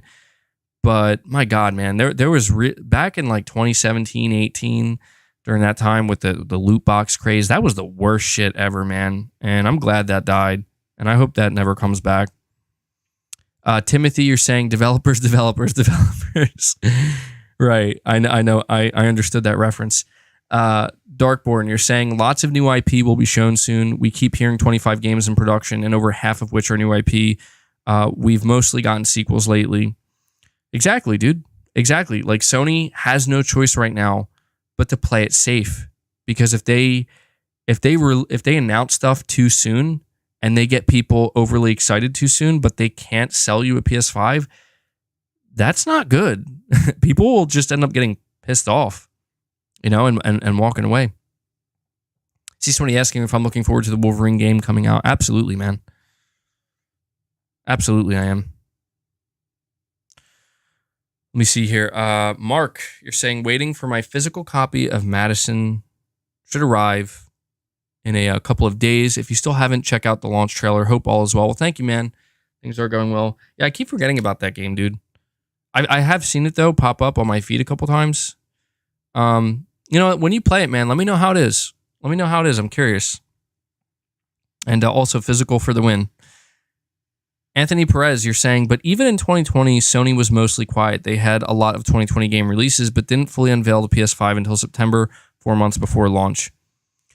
That's true, but that's the thing is like, I feel like that was a huge difference maker where you're right. Sony, they had to find like a balancing act in 2020 where they had to market their last 2 major PS4 games that were not for PS5. They were for PS4. I mean, they were backwards compatible with the PS5, obviously, but they were still PS4 games, you know, Ghost of Tsushima and The Last of Us Part 2. So it was almost like the first half of the year was dedicated more towards getting people kind of built up for that. And then it kind of just naturally segued into, and we also have the PS5 launching. So I think they handled it really well. And you're right. I don't want to make it sound like, and I should probably just also add this just to make it clear. I don't want to make it sound like Sony is going to approach 2023 and 2024 and 2025 where like every week they're going to have new announcements and there's going to be new stuff going on. I don't mean it like that. Like, I'm not saying the hype machine is going to be engaged constantly or 24/7. No, there's going to be quiet times as always. That's just how these things work. But I'm just saying that, like, I just feel like when Sony is sitting on stock, when Sony is sitting on hardware to sell and games to sell, you know, that are made for that hardware, they operate very differently. I mean, it's simple, really. It makes sense. Like when you have stuff to sell, you need to get it out in front of people and you need to get them excited to give them your money or for them to give you your money and or their money. I keep getting confused, and just get people hyped. So it takes a different approach. And, you know, it reminds me of what we heard from Millie A, I believe, on Twitter. She's I don't even know if she's considered an insider anymore. She doesn't really share too much, but at one point, like, she was a reliable insider. And she recently said that Sony struck a big deal with Foxconn, the manufacturer of the PS5, for specifically October, November, December. And like, they're going to have a lot of units to sell, and they're kind of saving up for that. And it's like, obviously, yeah, that it makes sense, but this is what we want to see. Like, this is what's going to make Sony feel less hesitant about getting excited. We're not excited, but feeling eager to talk more about it, you know? So I hope it's true. But yeah, you know, we talk about these purchases that Sony just finalized with the acquisitions, both Haven and Bungie, and we talk about live service and some of the fears and some of the concerns. And, you know, I don't necessarily share all of those fears and concerns.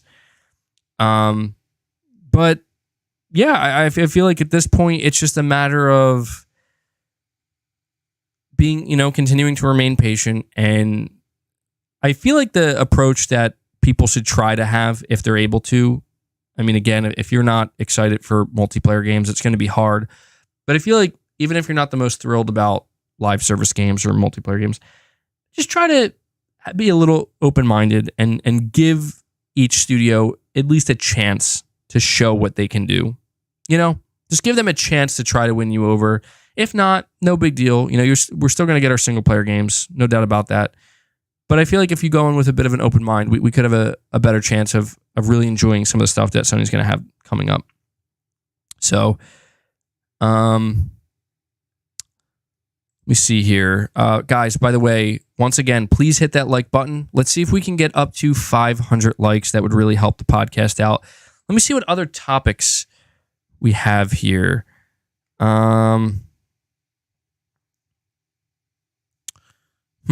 I have a few different ones we could talk about, but I'm not sure which one. We could talk more about The Last of Us Part 1 and how that developer came out and he was like, it's not a cash grab. Oh, you know what? There was something I meant to say earlier. I just remembered this. I was going to talk about it and I completely got sidetracked. And I wanted to talk about this because this is in regards to how, you know, live service games, this is the final thing I wanted to mention, how they can't always be successful, even if they're a big IP.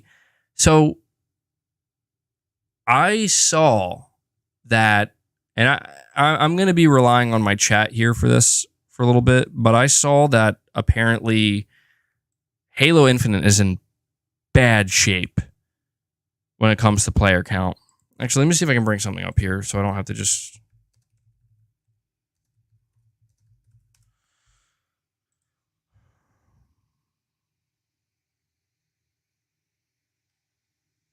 let me see.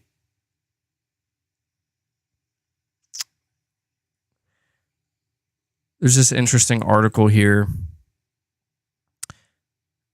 from VG247. It says EA blamed Halo Infinite for Battlefield 2042's poor performance, but 6 months later, the tables have turned. When Battlefield 2042 launched in November last year, it seemed like EA was ready to blame any number of outside factors for the game's sorry technical state and its subsequent poor reception. The publisher cited the usual COVID-related disruptions, even if it seemed like DICE was hit harder than most. But one particular theory was from that an EA executive had, according to a report from February, was that the surprise launch of Halo Infinite just 4 days earlier put Battlefield 2042 on the back foot, despite the supposed positive critical reception from those who were allowed to play it early. Let me see here. Taking a while to get to the point here.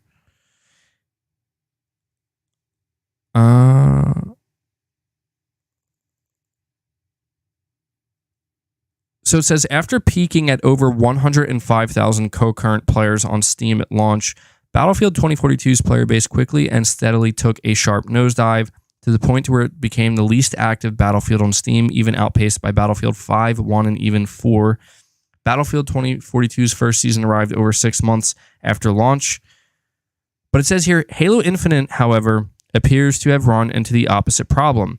After impressing everyone at launch and attracting over 272,000 concurrent players on Steam when it released, 343 Industries couldn't keep up the momentum, even setting aside all the legitimate complaints about Infinite's monetization and its recurring technical issues like desync or the problem that rendered certain modes unplayable for months.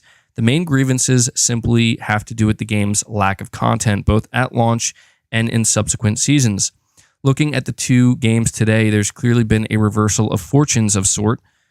Player sentiment is one thing, but numbers don't lie. On Steam, at least, Battlefield 2042 has proven more popular than Halo Infinite.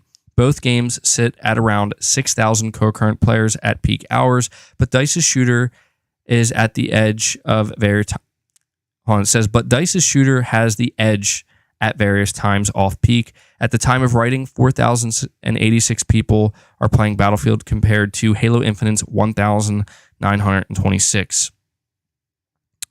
And yeah, like, apparently, I was seeing that Halo Infinite is now finally getting its co-op mode, and it's just like, this is where you can kind of see, and Battlefield 2042 is just as guilty, in my opinion, where this is what happens when developers and publishers like don't take the necessary time, and they just don't seemingly have the respect for, like, making a live service game is not an excuse to shit out a half-baked product, especially at like fucking EA at full price for $70 out of their goddamn minds.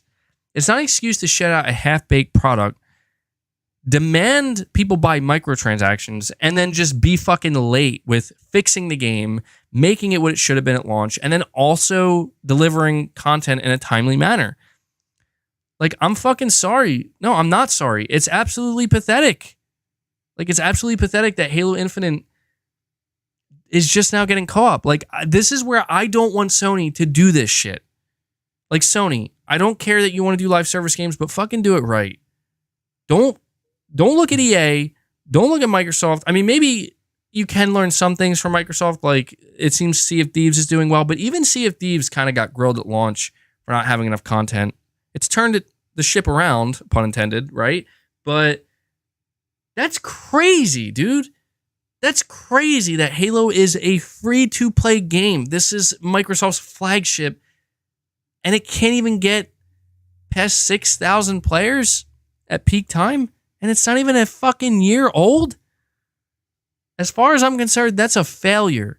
And this is where it's like, I hope Sony knows what they're doing, man, because I'll tell you right now, I don't expect this for The Last of Us Online. Not at all. I expect a game with like that holds the name of The Last of Us to do well, to not have players falling off like this. It's just crazy to me, dude.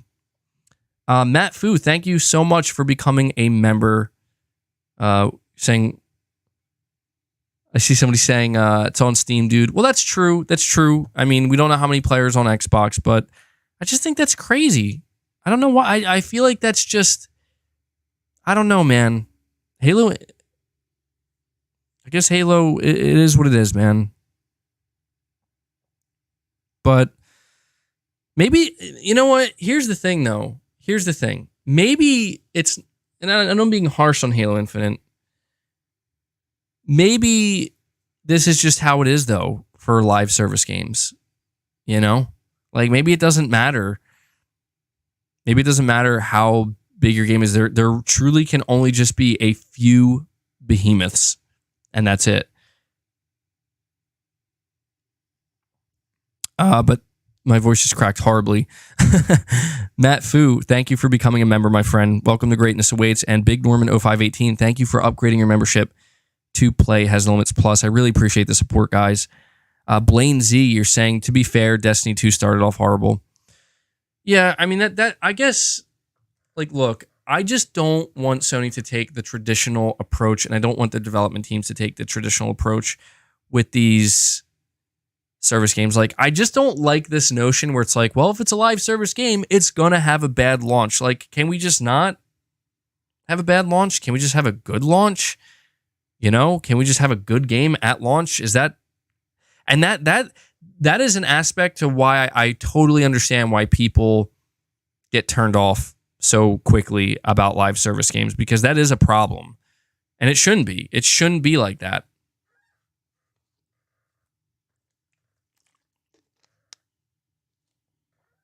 Yeah, that's true. They do grow and they do evolve over time. But that's why we have to hope that Sony, Sony's making a wise decision by acquiring Bungie and making sure that they can help out and support them and hopefully avoid some of these pitfalls early on. All right, let me see here. There were some other things that I had. So, all right, I'm going to present a couple of topics here. You guys can tell me what you want to talk about. We could talk about PlayStation revealing the new PlayStation Stars free loyalty reward program. We could talk about Sucker Punch revealing that Ghost of Tsushima has sold 10 million copies at launch. Or since launch, I mean. At launch, could you imagine? Since launch. We could, you know what? Actually, I think I know what I'm going to talk about, guys. I apologize. I made it sound like I was going to give you a choice, but I'm not going to give you a choice. I'll give you a choice later on. There was something else I did want to talk about for sure. And that is PlayStation Plus Premium and Extra. So this month marks the first month where PlayStation Plus Extra and Premium are, we're getting our first lineup. And it's interesting because I feel like the discussion around it has been kind of mixed. I mean, I looked at the lineup for PlayStation Plus Extra, and I actually thought it looked really good. I did. I thought that getting Stray, getting Final Fantasy VII Remake, a bunch of Assassin's Creed games, I think it could have been a little bit stronger. I think people were a little bit annoyed at how many Assassin's Creed games there were, which, yeah, maybe it was a bit overkill, and it feels like kind of a bit of padding. I see somebody saying, you mean the PlayStation Now rebrand? Yeah, but to be fair, the games that they brought, it's like way more than they would normally bring for like PlayStation Now. So I guess what I'm trying to say is I feel like, and I can't speak from firsthand experience, but what I'm hearing is that PlayStation Plus Extra so far, the extra tier, has been pretty good. People really like it. However, it seems that PlayStation Plus Premium, really got to wonder what Sony's doing here, because they literally only had two classic games, and I don't even remember what they were. But what I do know is that people were not happy about that. There were a lot of people very disappointed that, Sony kind of hyped up PlayStation Plus Premium and the first month, where they deliver a lineup, they give two. It's not even like they were big games either, like just two classics, and it makes it feel like I don't know that Premium is worth it entirely. I really am not sure. I guess what I mean to say, because worth is subjective. I mean, there are some people who I think maybe are really loving Premium and they do think it's worth it, but I guess I'm just trying to say that I don't think Sony's doing the best job at trying to convince people as to why you would want to pay $120 a year for Premium. I don't think that the value is really there in my opinion. And I think that something Sony has to work on with PlayStation Plus, the newly revamped PlayStation Plus, they have to, I think, try harder to get more classics. Do something. They have time. I mean, it's still early. I don't want to be too hard on them, but I just feel like 2 games. That's it. That's all you could do in your first month. But again, I feel like PlayStation Plus Extra is really doing the bulk of the lifting here. And to be honest, I don't know that there's really that much to say about it other than that. I just wanted to mention that because I made a video talking about it, and I saw a lot of people basically saying like, dude, premium just straight up sucks. And I see somebody saying premium is for the cloud. That's true. I honestly keep forgetting that is something.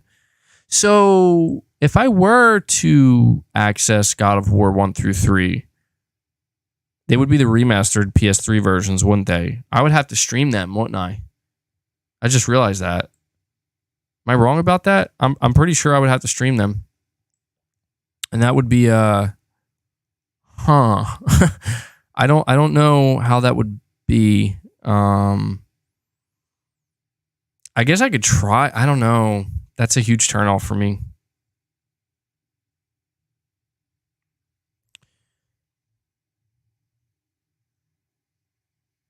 And it's for PC cloud. Yeah, that's true. Man, that would be tough, guys. I don't know. Streaming my stream. Oh, geez. Streaming my stream of God of War 1 through 3. Damn. Take out your PS2, bro. I don't have my PS2 anymore. I can't remember the last time I had a PS2. Damn. We'll have to think about it. All right, let me see here.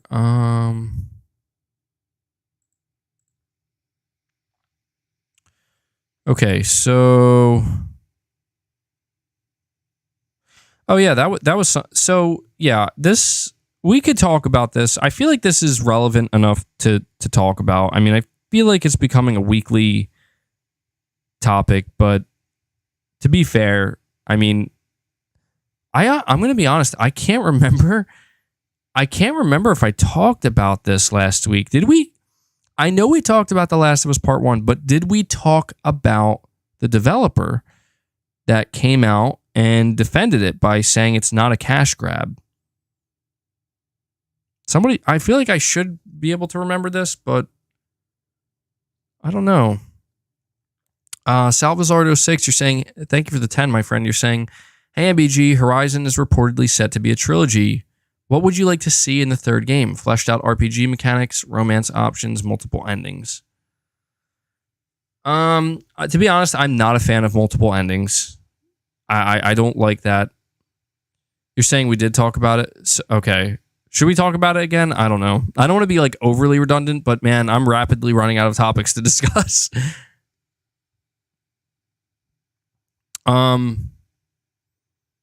But yeah, to be honest, man, I'm not a fan of multiple endings. Romance would be interesting. I mean, I feel like that's an angle they definitely avoided, like they've been actively avoiding for Horizon. So, I don't know. I mean, I could see them trying to incorporate that. Let me see. What would I like to see in the third game? I think what I would like to see ultimately when it comes to Horizon, because like I'm really trying to think about my time with the game. I want to see some improvements in the overall combat, because the combat, like the thing about Horizon is the combat feels so good, but there are some aspects to it that drag it down. And I would have to like go back and play it again to really figure out. But I do remember that there were multiple times I was playing the game, and when I'm battling machines, it was just a little bit frustrating. Like there were just certain things that just weren't going, like it didn't feel as good as I felt like it should have. Not all the time, like there were some things that felt great, but I think that they have to work on improving just the overall combat. I know the melee combat for me is a big one. I think they have to improve the melee combat. I see somebody asking for no spoilers, so I'm not going to talk about the story. All I'm going to say is from a story perspective, and I'm not going to spoil anything. I think that there has to be a little bit more.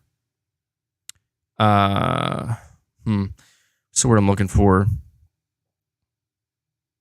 I guess what I mean to say is that in Horizon Forbidden West with the story, it felt a little bit too, like, I don't know, like it was playing it a little bit too safe in some areas. And they really tried to lean in with like the mystery still. And there was no way that the sequel story was going to be able to live up to the first one. So I don't expect that. But I'm just hoping that with the third game, there's really like some, I don't know, some like big intense story moments that can hit some like, yeah, like I hope there's more risk involved. You're saying you don't like how much dialogue? Yeah, there is a ton of dialogue, and maybe even a lot of it was unnecessary. Saying some of the camera angles are annoying and up close with the huge machines. Yeah, I can't really put my finger on it, honestly. Like, I love the world of Horizon, and most of the combat feels good, but there just are some things with the combat. I really wish I could articulate it better, but I'm having a really difficult time. I don't know what would need to be done, but like one of the things I do remember is getting like, okay, yeah, Aloy like has no poise whatsoever. And that drove me kind of nuts. Like the thing that annoyed me the most about the combat was the melee. They need to improve that, and how, you know, it's like if a machine even just touched me, I'm like on the ground and I have to wait for like a 3-second animation. Maybe not 3 seconds, it's a bit long, but like a 1 or 2 second animation for her to get back up before I can control her again. That literally drove me insane. And I feel like they have to improve that. I just hate when I'm trying to play a game where the combat's supposed to be fluid and when I take damage and get hit, I just lose control. I understand that in some cases that's necessary. Like I'm not saying Aloy should never get knocked down, or that, you know, there shouldn't be an animation of her getting back up, but I don't know. There needs to be like a middle ground. Like it shouldn't happen nearly as frequently as it does. But the combat overall is still really good. I just need to see improvements in those areas. And I hope the story involves a little bit more risk. Like I feel like Horizon Forbidden West in general was an awesome game, but you can tell like sometimes this is what happens with sequels to like really, really successful games, especially when it's brand new, is it could be difficult to live up to that. And I feel like they played it safe in a lot of areas. And I just think overall, to whittle down what I'm trying to say and to summarize what I'm trying to say, I would like to see more risk taking with Horizon 3. I feel like we got most of the improvements that we expected to get with Horizon 2, but I want to see some more risk taking, and I hope that they do that. All right, let me see here. Magnum Visuals, thank you, my friend. You're saying, what if The Last of Us Remake has some of Abby's moments and struggles when she was young, just like Ellie, and maybe introduce different characters as well?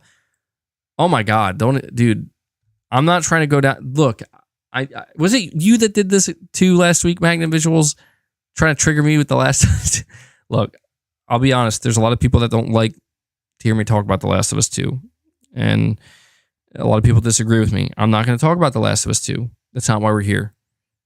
All I'm going to say is that if they make any major changes like that to the story, I'm not going to fucking play it, because that's bullshit. You know, when I play The Last of Us 1, I expect to play the exact same story that I played and enjoyed. When I played it the first time, the remastered version. The only thing that I could see them changing realistically is just giving more detail. You're saying don't trigger MVG. You're about to trigger me. The only major detail in the story that I would expect to be changed is, obviously we know that the main doctor that was going to operate on Ellie is Abby's father. So to maybe he won't be wearing a mask, or he'll take down his mask before he threatens Joel or something, or they'll just give him more detail. Like that would make the most sense. And that's really like the only thing that I could see them doing. If they were to make some more dramatic changes like that, I don't know, man. I It would probably turn me off completely from the game. It's not even because, and here's the thing, it's not even because like I dislike Abby as a character. I do dislike Abby as a character, but I just feel like that would be totally unnecessary. Like there's no reason whatsoever to do that, you know?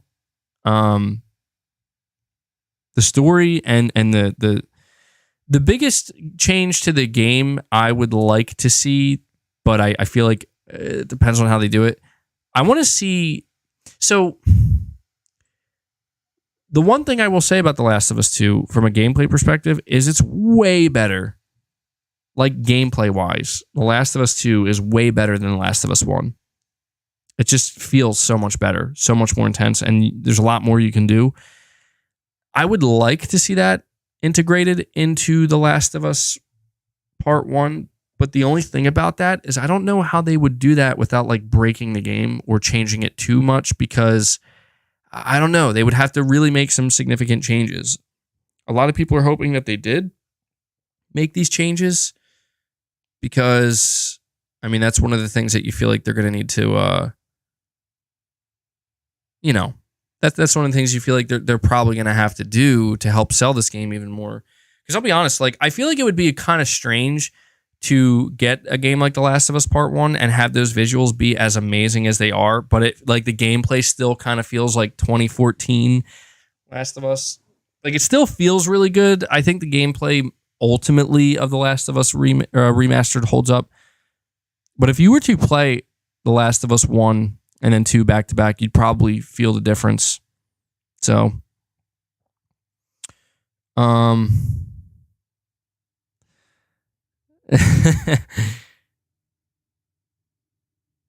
yeah, I don't know, man. That would be so bizarre. That would be the most bizarre thing ever if they're just like, and here's some new sections featuring Abby. It's like, I feel like if anything, it would make more sense if they were to do something like that. It would make more sense to maybe show Joel and his brother. Like I know a lot of people were hoping Naughty Dog would one day like flesh out when they had to survive. And what were they? I forget what they called them. They're really bad dudes. I forget the name that they used to call them, but you know, part of a group where it's like they just do really bad things to survive. Like they just don't care. And I know that Joel and his brother were like part of that for a little while temporarily.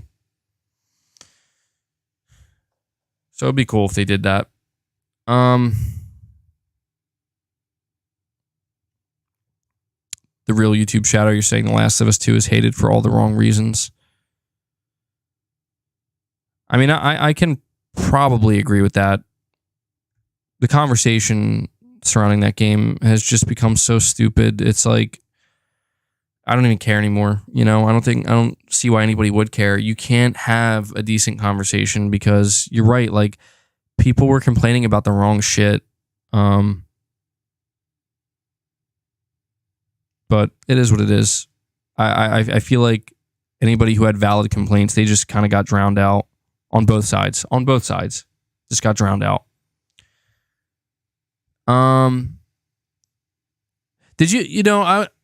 I'm curious, for those of you who did play The Last of Us Part 2, who thought the game was too long? Because I did see somebody just mention that in the chat. Thought the game was like too long and like drawn out. Did anybody else feel that way?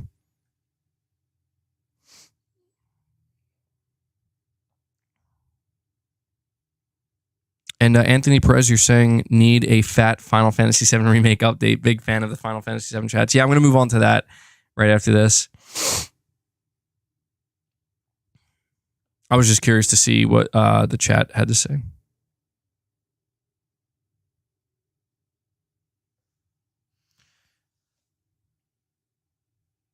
I mean, I'm in agreement.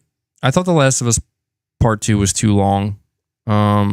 Like I felt like it was a bit needlessly long. Like I do remember when I was playing it, there were certainly some sections where I'm like, ugh, like I'm literally just trying to run through enemies to get to the next area. And I hated that. I hated that feeling because I didn't expect that, you know.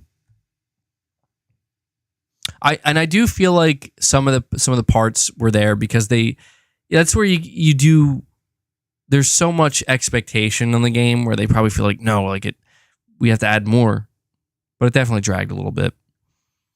Timothy, you're saying, what does a Ghost of Tsushima sequel need? That's a good one. The biggest area that I think could use some improving for Ghost of Tsushima, it's not like it's a tough one. It's a tough one because I will tell you this. What I've learned from playing these different games is the importance of animation. It's like, you don't really think about it, but man, it can be the biggest difference maker. Like, I feel like some of the animation work in Ghost of Tsushima needs to be improved, but at the same time, I'm not so sure because I feel like it depends on what type of game it is. Like, I don't want to play Ghost of Tsushima and it feel like Red Dead Redemption 2. You know what I mean? But I feel like just from certain areas, we could see some smoother animations, maybe some more realistic animations in general for Ghost of Tsushima. Like, mainly, I'm thinking of I don't know. I want to say the smoothness, if that makes sense. Like, I feel like combat animation is great and doesn't really need much work, but just in general, like movement and like climbing and just basic, movement in general, I feel like some of the animation could afford to be improved and come off a little bit more realistic. Not slower per se, but just a bit smoother. Like, I don't know, again, that I don't know that I want to play Ghost of Tsushima 2, and when I'm playing as Jin, I don't know that I want it to feel like The Last of Us, but I do want to see some improvement in that area. When it comes to the open world, that's a tough one, man. I'm going to be honest. Like, I'm not the best at thinking and coming up with ideas of how to improve an open world because I really don't know. Like, I'm not sure what would be needed to improve the open world of Ghost of Tsushima.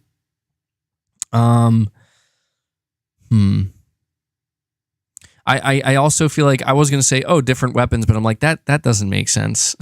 That wouldn't make sense in this case. You're saying Ghost of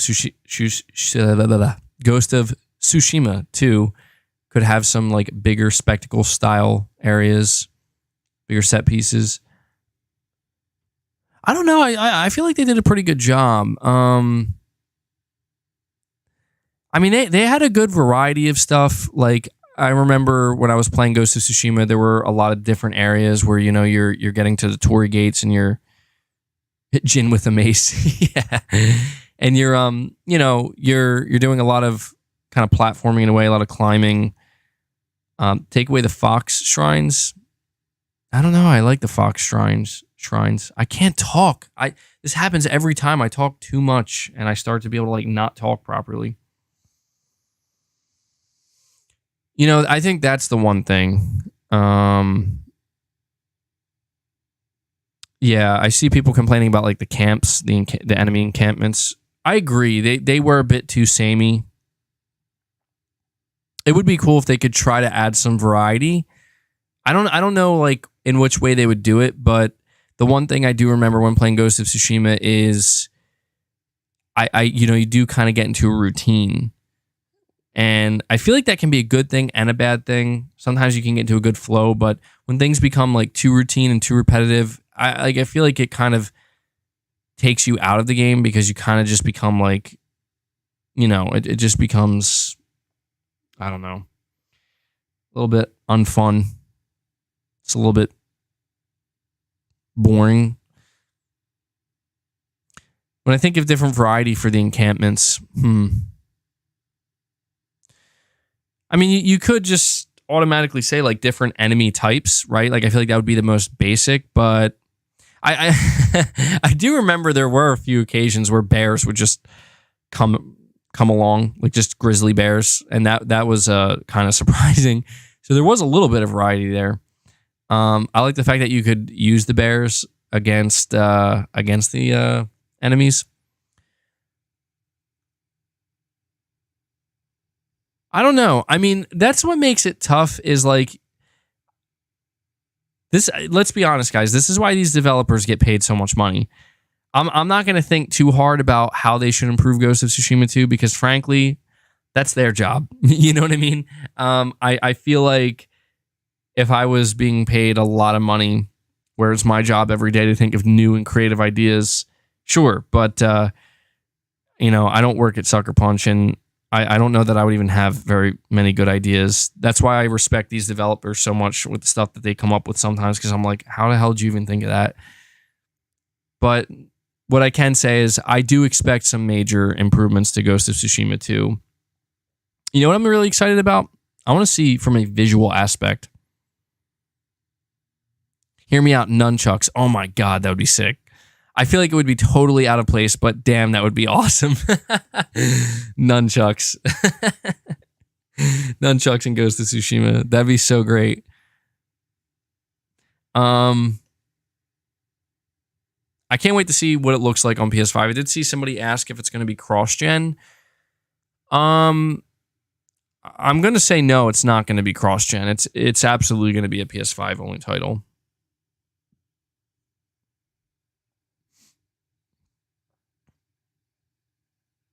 Pretty sure MBG, they are working really hard on what to improve on the sequel right now. Definitely, yeah. I mean, that's the thing, dude, is like, this is where I talk about more risk taking. I want to see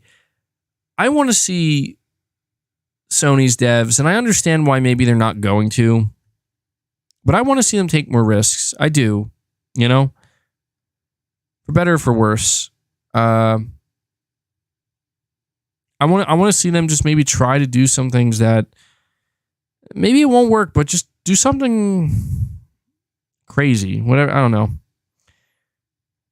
I just don't like this idea of developers with because these games are so expensive, because they're so big in AAA, it kind of gets to a point where sometimes you could tell like they feel like they got to play it safe.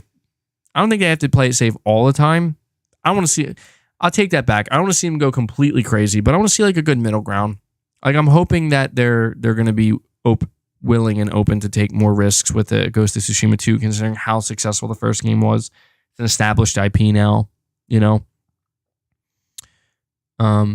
what's weird to me is I saw there are some people that I see that where they're like, oh, Ghost of Tsushima is like boring and whatnot. And I'm like, well, I do kind of understand that. Like, I'm not going to make it sound like Ghost of Tsushima is like the most constant, thrilling, intense game. It's an open world game, and because of that, but I feel like that's kind of what I like about Ghost of Tsushima is the one thing that they did really well is they had this perfect blend, in my opinion, of there are moments of just calmness, and it's not the most exciting, but once you engage in like that combat, right? Especially if you're playing the harder difficulty, especially if it's like one hit difficulty, like you're in it, man. But then there's like when you're out of it, enjoying the scenery. I love the look of Ghost of Tsushima, so I could just kind of explore that world. Some people might find that boring.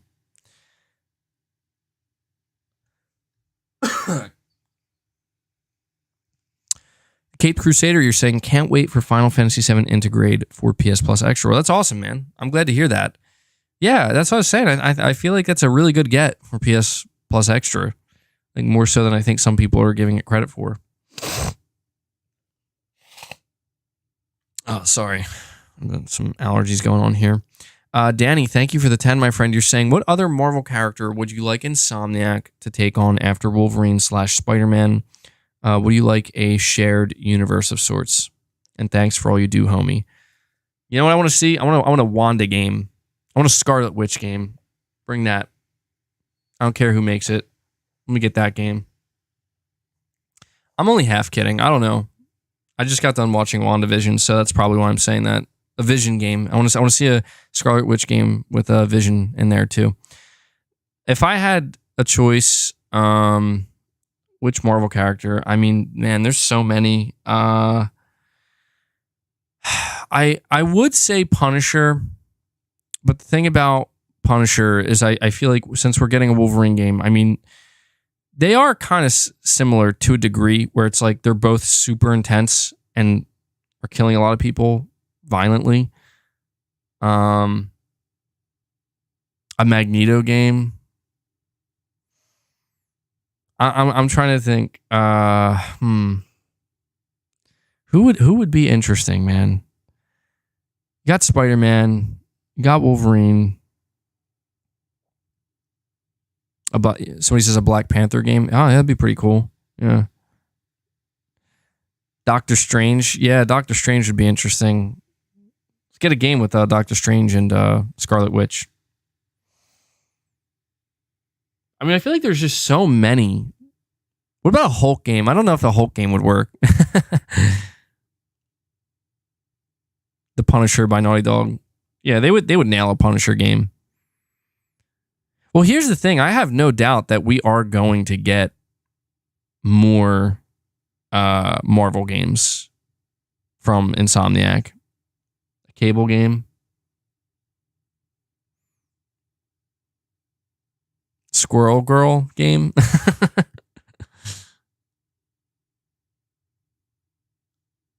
I'm just seeing what you guys are saying now. A Gambit game.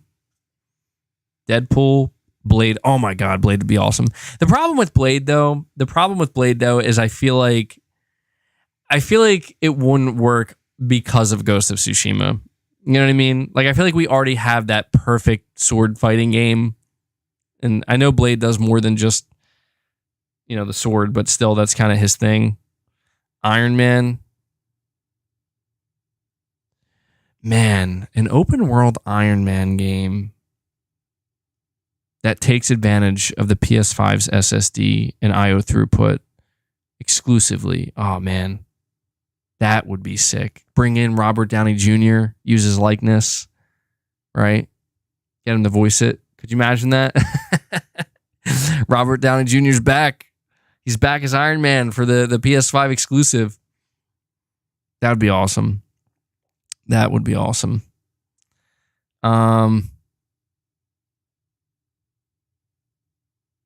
You know, I think about the Avengers game. I think about the Avengers game and just how screwed up it was. And I can't help but like wonder what would an Avengers game from Insomniac look like at this point, you know? How much different would it have been? I don't know that I want a game like that, to be honest. I feel like all I would want at most is maybe like a duo game. I'm not a big fan of these games where there's all these different heroes with different powers, and I don't know. I like a singular focused hero game, maybe like a duo at most, like I said. MVG, yeah, that'd be sick. Like Anthem, but good.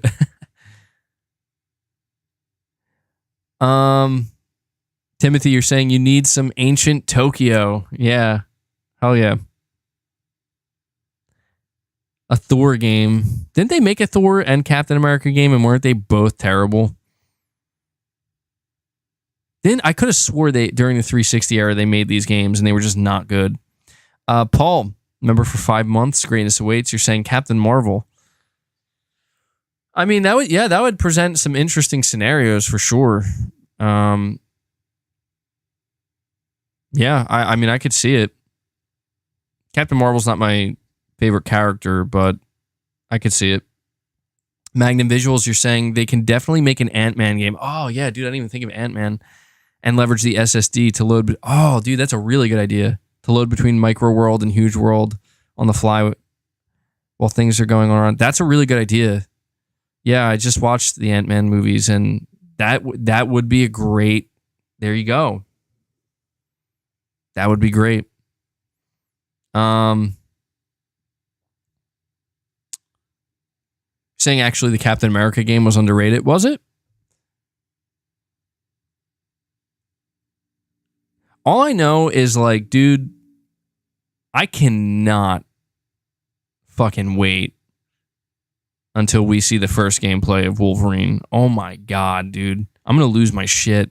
Like, I try not to think about it too much, only because I feel like who knows when we're going to see that game. It's probably going to be a while, but man, my excitement was genuinely, through the roof when they announced the Wolverine game, because like I'm a Spider-Man fan.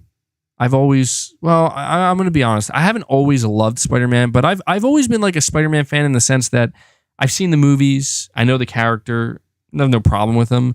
And, I've been engaging with more Spider-Man stuff, and I've been enjoying him more as a character. But Wolverine is my guy. Like, I've always been a huge Wolverine fan. And so it was crazy to me that they announced a Wolverine game. Especially considering they could have done any character, and I was like, oh my god!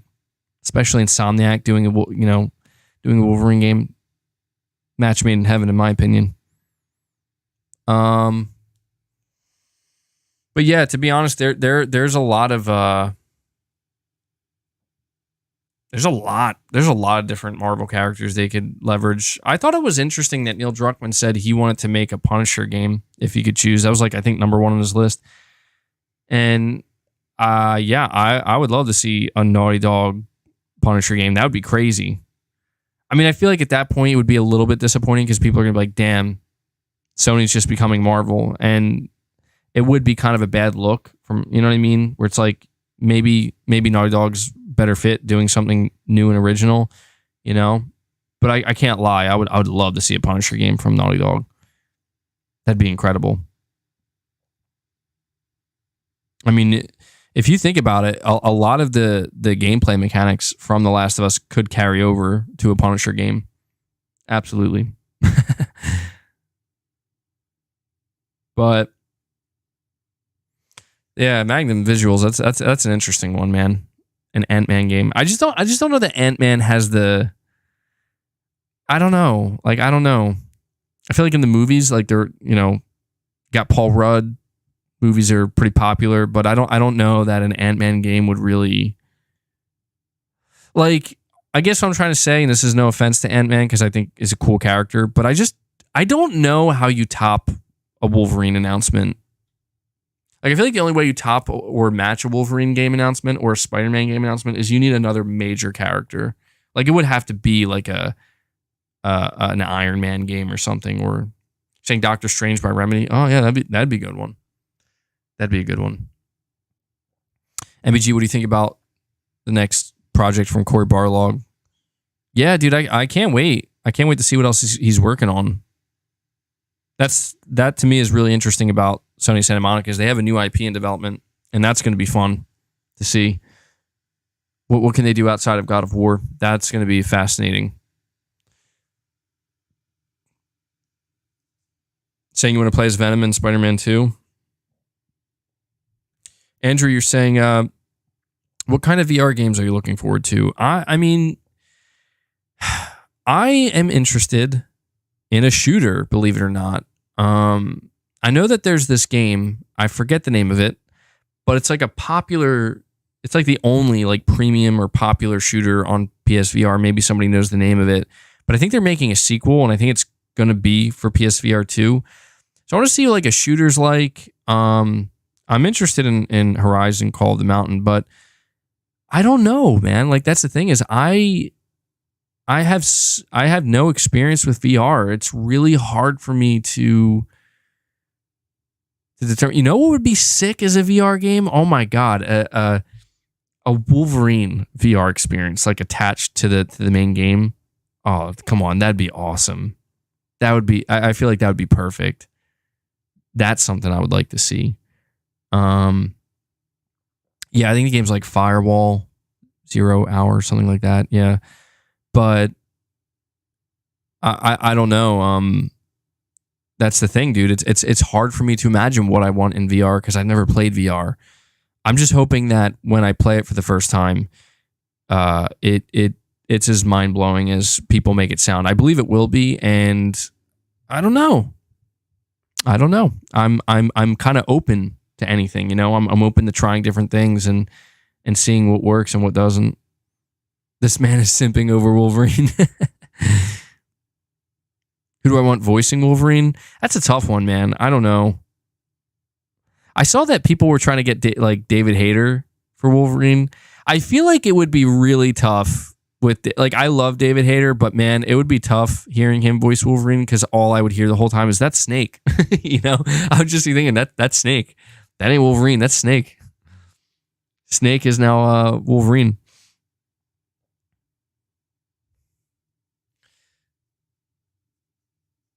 X-Men VR. Yeah, so when it comes to like VR games, man, I'm up to anything. But you know what? I'm gonna move on to. Oh, sorry guys, I gotta stretch here. It always sucks sitting down for this long. Ugh. And I worked out my arms yesterday, and I'm really starting to feel it. Ugh. Mickey Rourke. Yeah. I mean, I don't know. I feel like Mickey Rourke, believe it or not, I do feel like Mickey Rourke would actually, he could probably do a good Wolverine voice-wise. But let me end this podcast by talking about my update for you on Final Fantasy VII Remake. So the past couple days I've been playing it a lot. Hold on, Stan, really quick before I get into this, guys. You're saying Shuhei Yoshida said that September showcases were an annual thing this past week? Really? Where did he say this? Did he say this on Twitter, I'm assuming? Was he like answering somebody? I should look into that because that's actually kind of surprising if he acknowledged that. And maybe a big deal because that if he really did say that, then that would essentially be our first and only confirmation. I mean, I know that we can look at last year and the year before and say that, oh, they're annual, but as far as I'm aware, that's never been actually formally acknowledged. So let me know where he said that so I can look into that. But Final Fantasy VII Remake, saying he said it I swear every time I go to move on, there's always something. He said it in the indie conference. Okay. I mean, it would be, I think I speak for every PlayStation fan when I say it would be quite shocking if Sony didn't do something in September at this point, right? It'd be quite shocking. Okay, Final Fantasy VII Remake. So I've been playing it a lot the past couple of days, and I have 33 hours in it, and I've just now gotten to Chapter 16. I'm literally just at the very beginning of Chapter 16. So I do have like my first somewhat complaint about the game. And I feel like I may have complained about this before, but it really kind of highlighted itself this time. It's not with the side activities, like the side missions, because I got to, I got to the point in the game where they're giving you the last side missions to do, and they're making it clear that, like, look, you don't have to do these, but they're letting you know, like, the next thing you move on to is, like, I kept getting the vibe, like, you're moving on to the ending of the game, so we're going to give you a bunch of new side missions to do if you want. It's not the side missions themselves that I don't like. I actually do like the side missions, but my God, they need to really work on, I don't know if it's the map or the navigation, but goddamn, it wasn't even that. It's just the fact that, like, there were so many different side missions, and I kept doing this thing where and maybe I was just playing it wrong, but they had they have like the green little exclamation points, and I kept going to them like over and over again, thinking like, oh, this is where the side mission is, or like my objective, and it just kept bringing me back to the person who was giving me the mission, and I just like was getting really annoyed because I'm like, okay, so I have to kind of run around and figure out like where I'm going. It honestly felt like the way I was playing it, every time I would get a side mission, I was just like, okay, I'm just going to run around now and hope that I run into the thing that I have to run into. And I really didn't like that. And you could say that maybe I just needed more hand holding in a way, but I don't necessarily think it was like that. I just feel like it wasn't made clear at all. Even if it was made clear, I don't know. The side missions I think need some work. A little bit, in my opinion. Znarkan Blitzer, you're saying MBG, remember during chapter 16, after getting the key card, choose the stairs and not the elevator for the next set. Okay. I'm glad he told me that because I would have forgotten that. Choose the stairs. The stairs. All right. But yeah, I feel like my only major complaint with the game so far is just definitely the side missions. I'm not. I don't want to like go on and on about them, but I will say that it just felt like the lowest point of the game for me was, and that's the thing is like I know that you don't have to complete the side missions; they're just extra and they're there. But I did start to get a little bit annoyed where I'm like, okay, I just want to get this done and get this over with, and I want to just continue the story here. But I did finish all the side missions. Well, I finished 24 side missions. Guys, I need some help here because I'm not sure. I know there's a trophy. For completing all the side missions, but I didn't unlock it. Like I like triple checked. I did all the missions. It's 24 out of 24. Oh God. Ugh. I think I just like inhaled a mustache hair. So I don't know what's up with that. Like I don't know if I'm gonna have to if I like missed one or not. See something here. Wow. Okay, guys. There has been something wrong with this damn stream all day. And I just realized what it was. So every single week, I set my stream to ultra low latency. So that way the chat it's almost like real time. And I've been noticing this whole time that, man, it just seems like it's delayed. And I just realized it's because I don't have it set to ultra low latency. It's set to normal. Now, I can't change it without restarting the stream, which I'm not going to do. But holy shit, that's annoying. Like, that really screwed me up today. And I got to make sure not to do that next time. Wow, I'm really annoyed about that.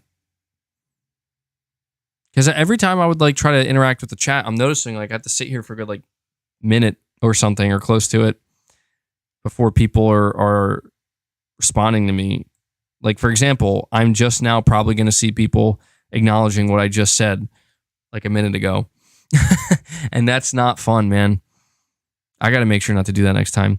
William, what is going on? Guys, my mustache hairs, it's falling out. It's all falling out. I don't know what's happening. Saying, don't listen to them. They just want you to suffer. The elevator is fine. There's a side mission screen that tells you where to go in the menus. So Narcan Blitzer says, don't listen to William. It's funny. Choose the stairs. Well, if I'm not mistaken, you can do both, right? Right? Can't you do both? Like I could come back. Well, that's the thing is I feel like, I don't know, do the stairs offer like another battle, or is it like an extra cutscene, or what? You're saying they just want me to suffer. I'm assuming there's like an extra battle, which I don't mind, dude. I gotta say, like, if that's what it is, if it's an extra battle, I love the combat in this game, man. I look forward to the battles, and I feel like I'm really doing better. I mean, I feel like I still probably not that great at the game, but I've improved a lot since I first started playing, and so I feel a lot more confident with battles. But so he says the stairs are classic.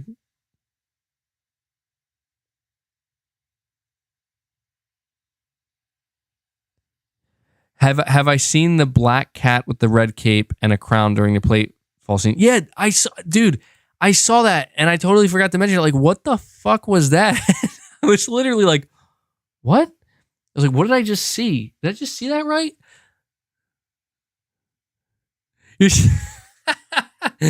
You're saying, okay.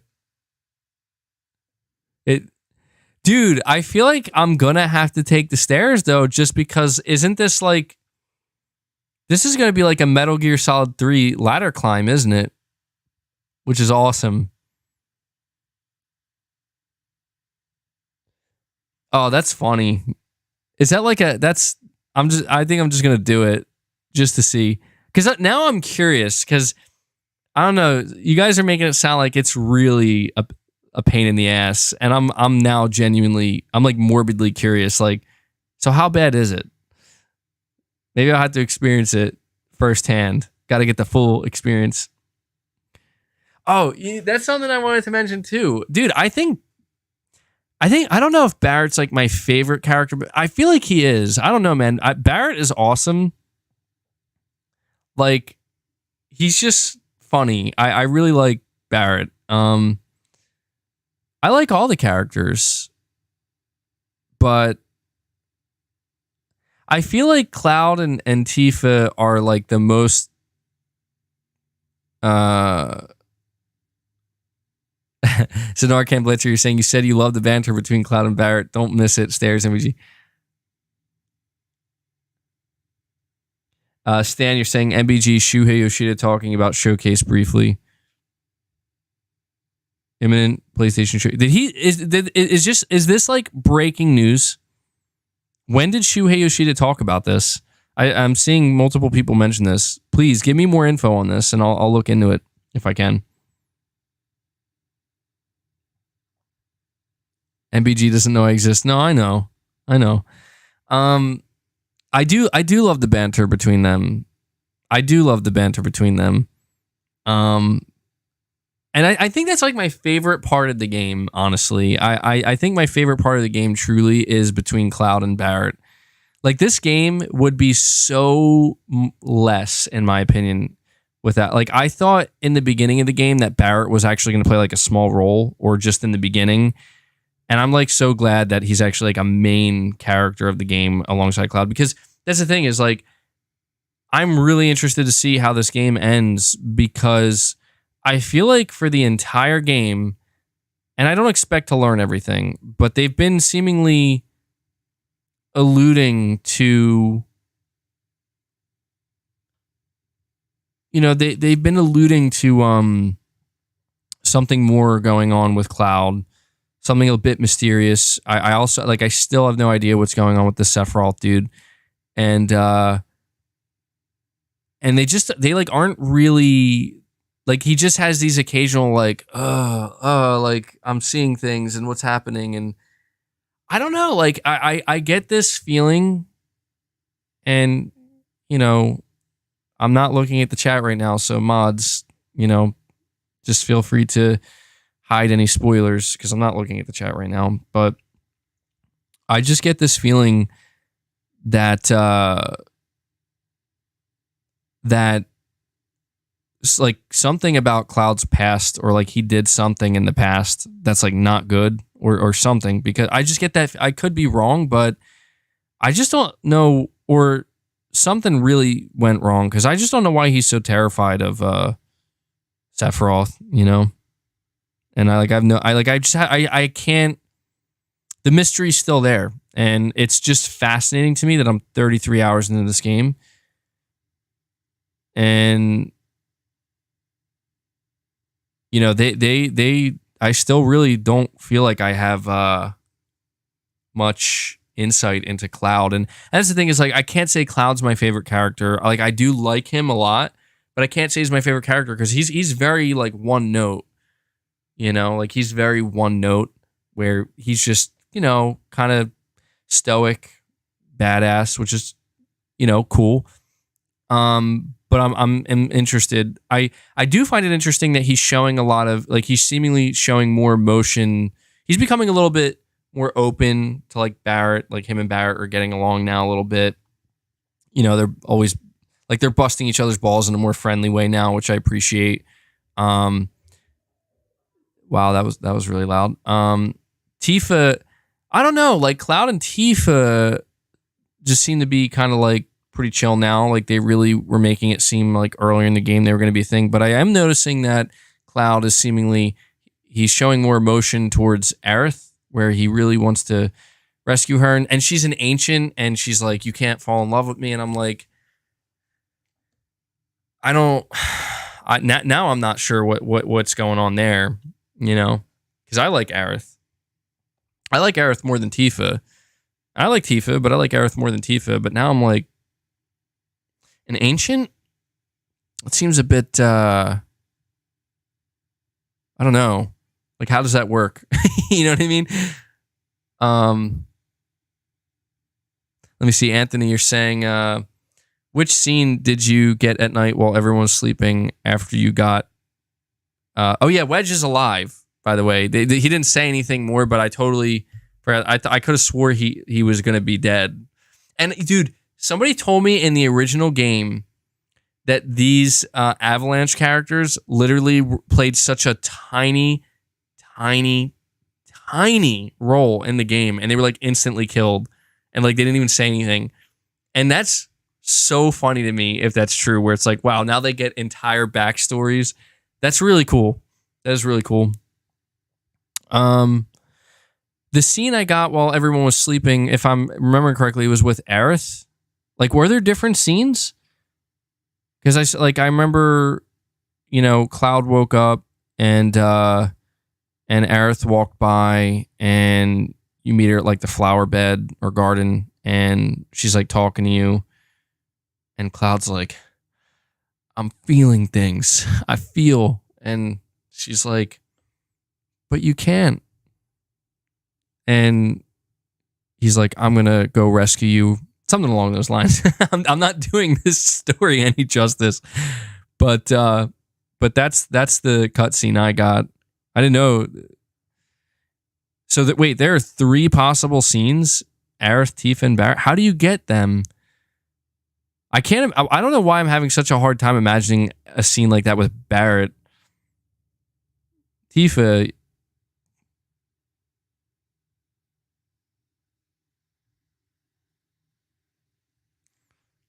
Well, I haven't seen any spoilers yet, but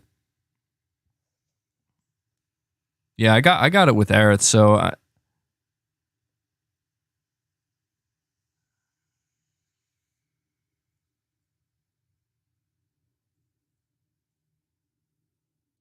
well, I mean, to me, it's become pretty clear that this is a game that encourages multiple playthroughs. I'll have to see. I'll have to see if I'm gonna keep like replaying it. I mean, I don't know how much stuff I missed, and I don't know how easy it is to get the platinum. I mean, I know that there's the challenge of playing it on hard mode. Yeah, the game definitely offers multiple choices in different areas, but honestly, the times that they ask you to make choices, it's so far and few in between. I frankly forget about it. Like, I honestly forget that I even made those choices, and they come so spontaneously, and I just don't even realize like there's greater implications here. William, you're saying if you got Aerith saying you can't fall in love with me, it means you got Airjit on the hill, or I guess you meant I don't know. I read your misspelling of Aerith as something possibly important, like a different name for a different character. Oh, dude, I've been podcasting for too long today. You could have gotten Tifa on the hill where you become closer. Well, I guess I did make the right choices that I wanted to make then, because I don't know. I don't know if this game ends with like you having like a love interest specifically or whatever, but they definitely made it seem like there are times where, you know, Tifa is into you, Aerith might be into you, and I like Aerith better. I like Tifa a lot too, though. Like, they're both really cool. But I do like Aerith, and I guess I'm glad I got that. But I would like to see the other scenes, though, for sure. What the hell? Like, I got to see what the scene with Barrett's like. What's that like? I don't know. But yeah, the game is really good. It's crazy to me. Like, I really still, I know I keep saying it every time, but it has to be said. I just still find myself surprised that right now I'm surprised at how long the game is. I really didn't think there was this much content. Some of the battles, like, the one thing I do like about the game a lot is they do a really good job, as I said, and I was wondering if this was going to change a lot as I progressed in the game. But they pace the game really well. Like, they pace it to where I don't find myself feeling annoyed by, like, okay, there's too many boss battles, there's too much combat, there's too much whatever. The only time the pacing really got screwed up for me was when I was basically trying to figure out where the hell to go and what the hell to do for the side missions. But that's about it. Oh yeah, and I did complete Johnny's little side story, which was funny as hell. Also, I've learned that I've learned throughout my playthrough so far that Cloud absolutely can't stand being called bro. He does not like people calling him bro. It really triggers him. So I don't know if there's like a deeper backstory there, you know, but he seems to get oddly upset at being called bro. Just makes me wonder, do they ever explain that? Like, he actually acknowledges it multiple times. He's like, don't call me that. He's like, stop calling me that. And I'm like, bro, why? Zanarkhan Blitzer, you're saying, excited to hear that Final Fantasy VII Rebirth will be utilizing the PS5's ultra-fast SSD. Can't wait to explore the world with the airship and chocobos. So, actually, that is something I did have written down as a topic, and I forgot to mention, and this is a perfect opportunity. With the way the director of the game was talking about, you know, hey, like, this is why we have to make it PS5 exclusive. We're going to utilize the SSD, and they talked about open worlds or not open worlds, but open areas and needing more of that. Needing the SSD for those open spaces. Is Rebirth going to be open world? Does this game like turn open world or something like that, or could it turn open world? Would that make sense? Or are we just talking about the game becoming more wide linear? Because it's exciting to me, but now I'm just, I'm just curious. Obviously this is tough because I haven't even beaten Remake yet, but I guess I'm just simply asking, like, does this mean there's a good chance the game could be open world, or is it just going to open up a little bit more than it currently is?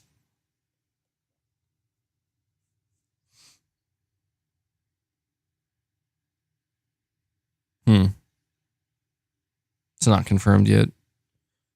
Saying it'll either be open world or like God of War. That's interesting.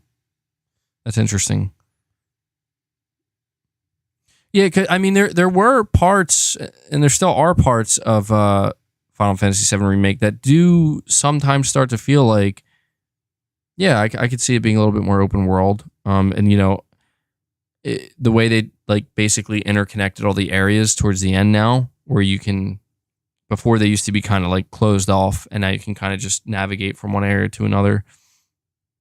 It's funny though, because there are definitely times where you can tell this was a PS4 game or a game that was developed on PS4, because there are those times where you have to go through like the tight squeeze space as they're loading in the area ahead.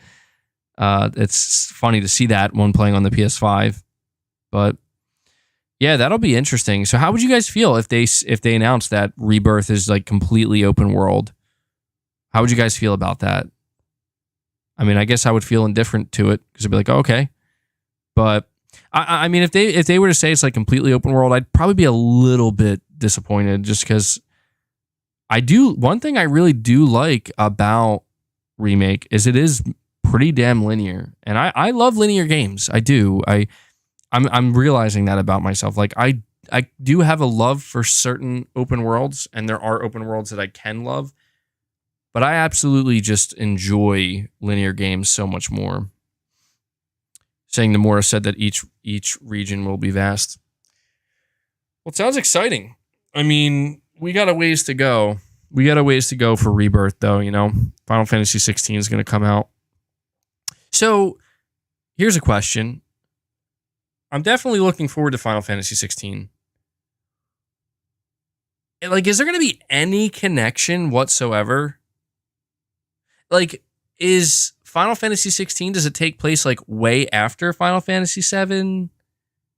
See what I mean? Like, this is where I know each game is independent, but, like, surely since they exist in the same world, this is something that I'm unsure of.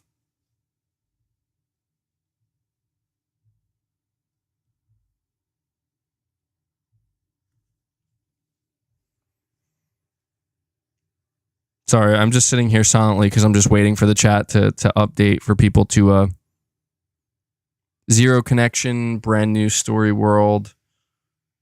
Just summons, no connection. Okay. All right. Different worlds? Different universes, really? Is that true? That's fascinating to me. They're actually different universes? Like they're in no way connected. That's huh.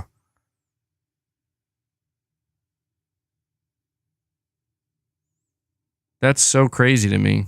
Think of it as a multiverse.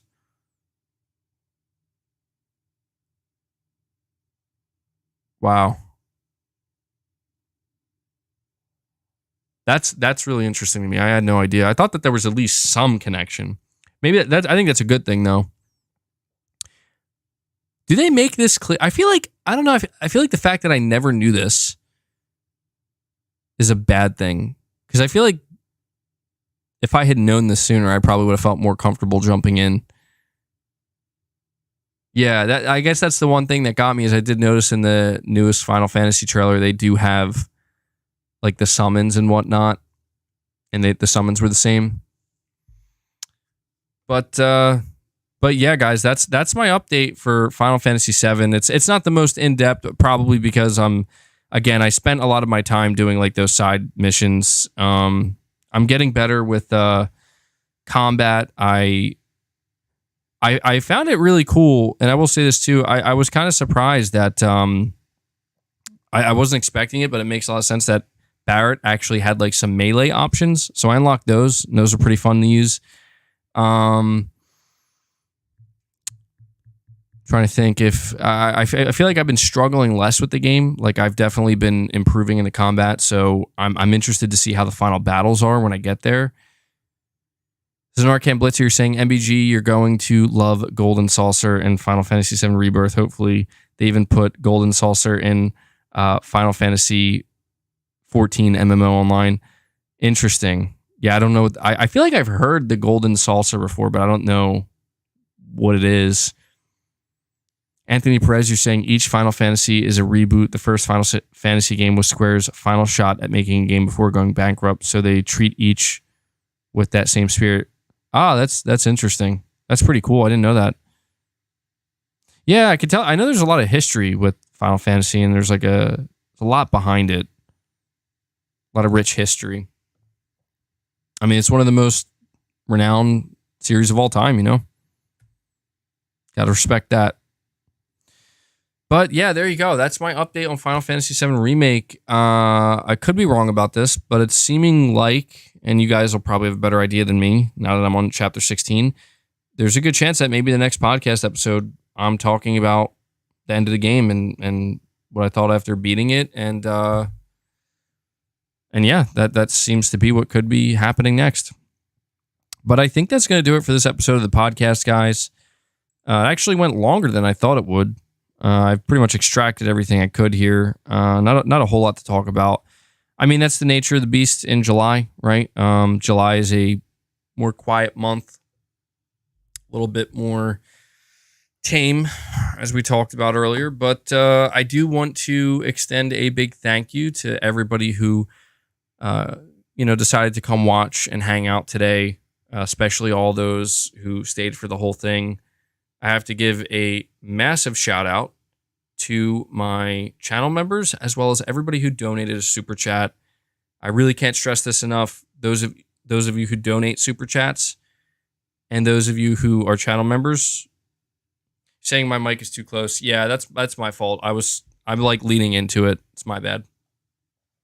But those of you who donate super chats, those of you who have been showing your support, you guys are absolutely, as I say every week, the backbone of the channel. I literally couldn't do what I do here without your support. So really have to express my gratitude there. And I do want to shout out my members here. So we have the Play Has No Limits Plus tier.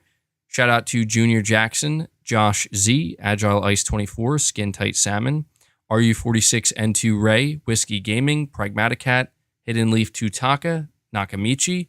And then we have the Play Has No Limits tier. So shout out to Rune Gasoden, Space Gambler Jr., Michael McCann, Karen, Black Waifus, Kevin Kahan, John Renzi, Zenarkan Blitzer, JD TV, Sir Speaks a Lot, A Shorty Faye, Big Norman 0518.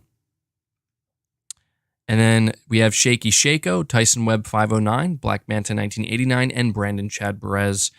Again, really appreciate the support that you guys show on a weekly basis here. And also want to shout out Devil Shooter for, as always, doing the timestamps for the podcast. Usually they go up within 24 hours of the podcast ending, and I know that it's a big help to the community, helps me out a lot. So if you happen to see Devil Shooter in the comments, make sure you express your thanks. And that does it, guys. That's episode 117 in the books. We will return next week, as long as everything goes according to plan, with episode 118, and I'm looking forward to it. So that does it, guys. Until next time.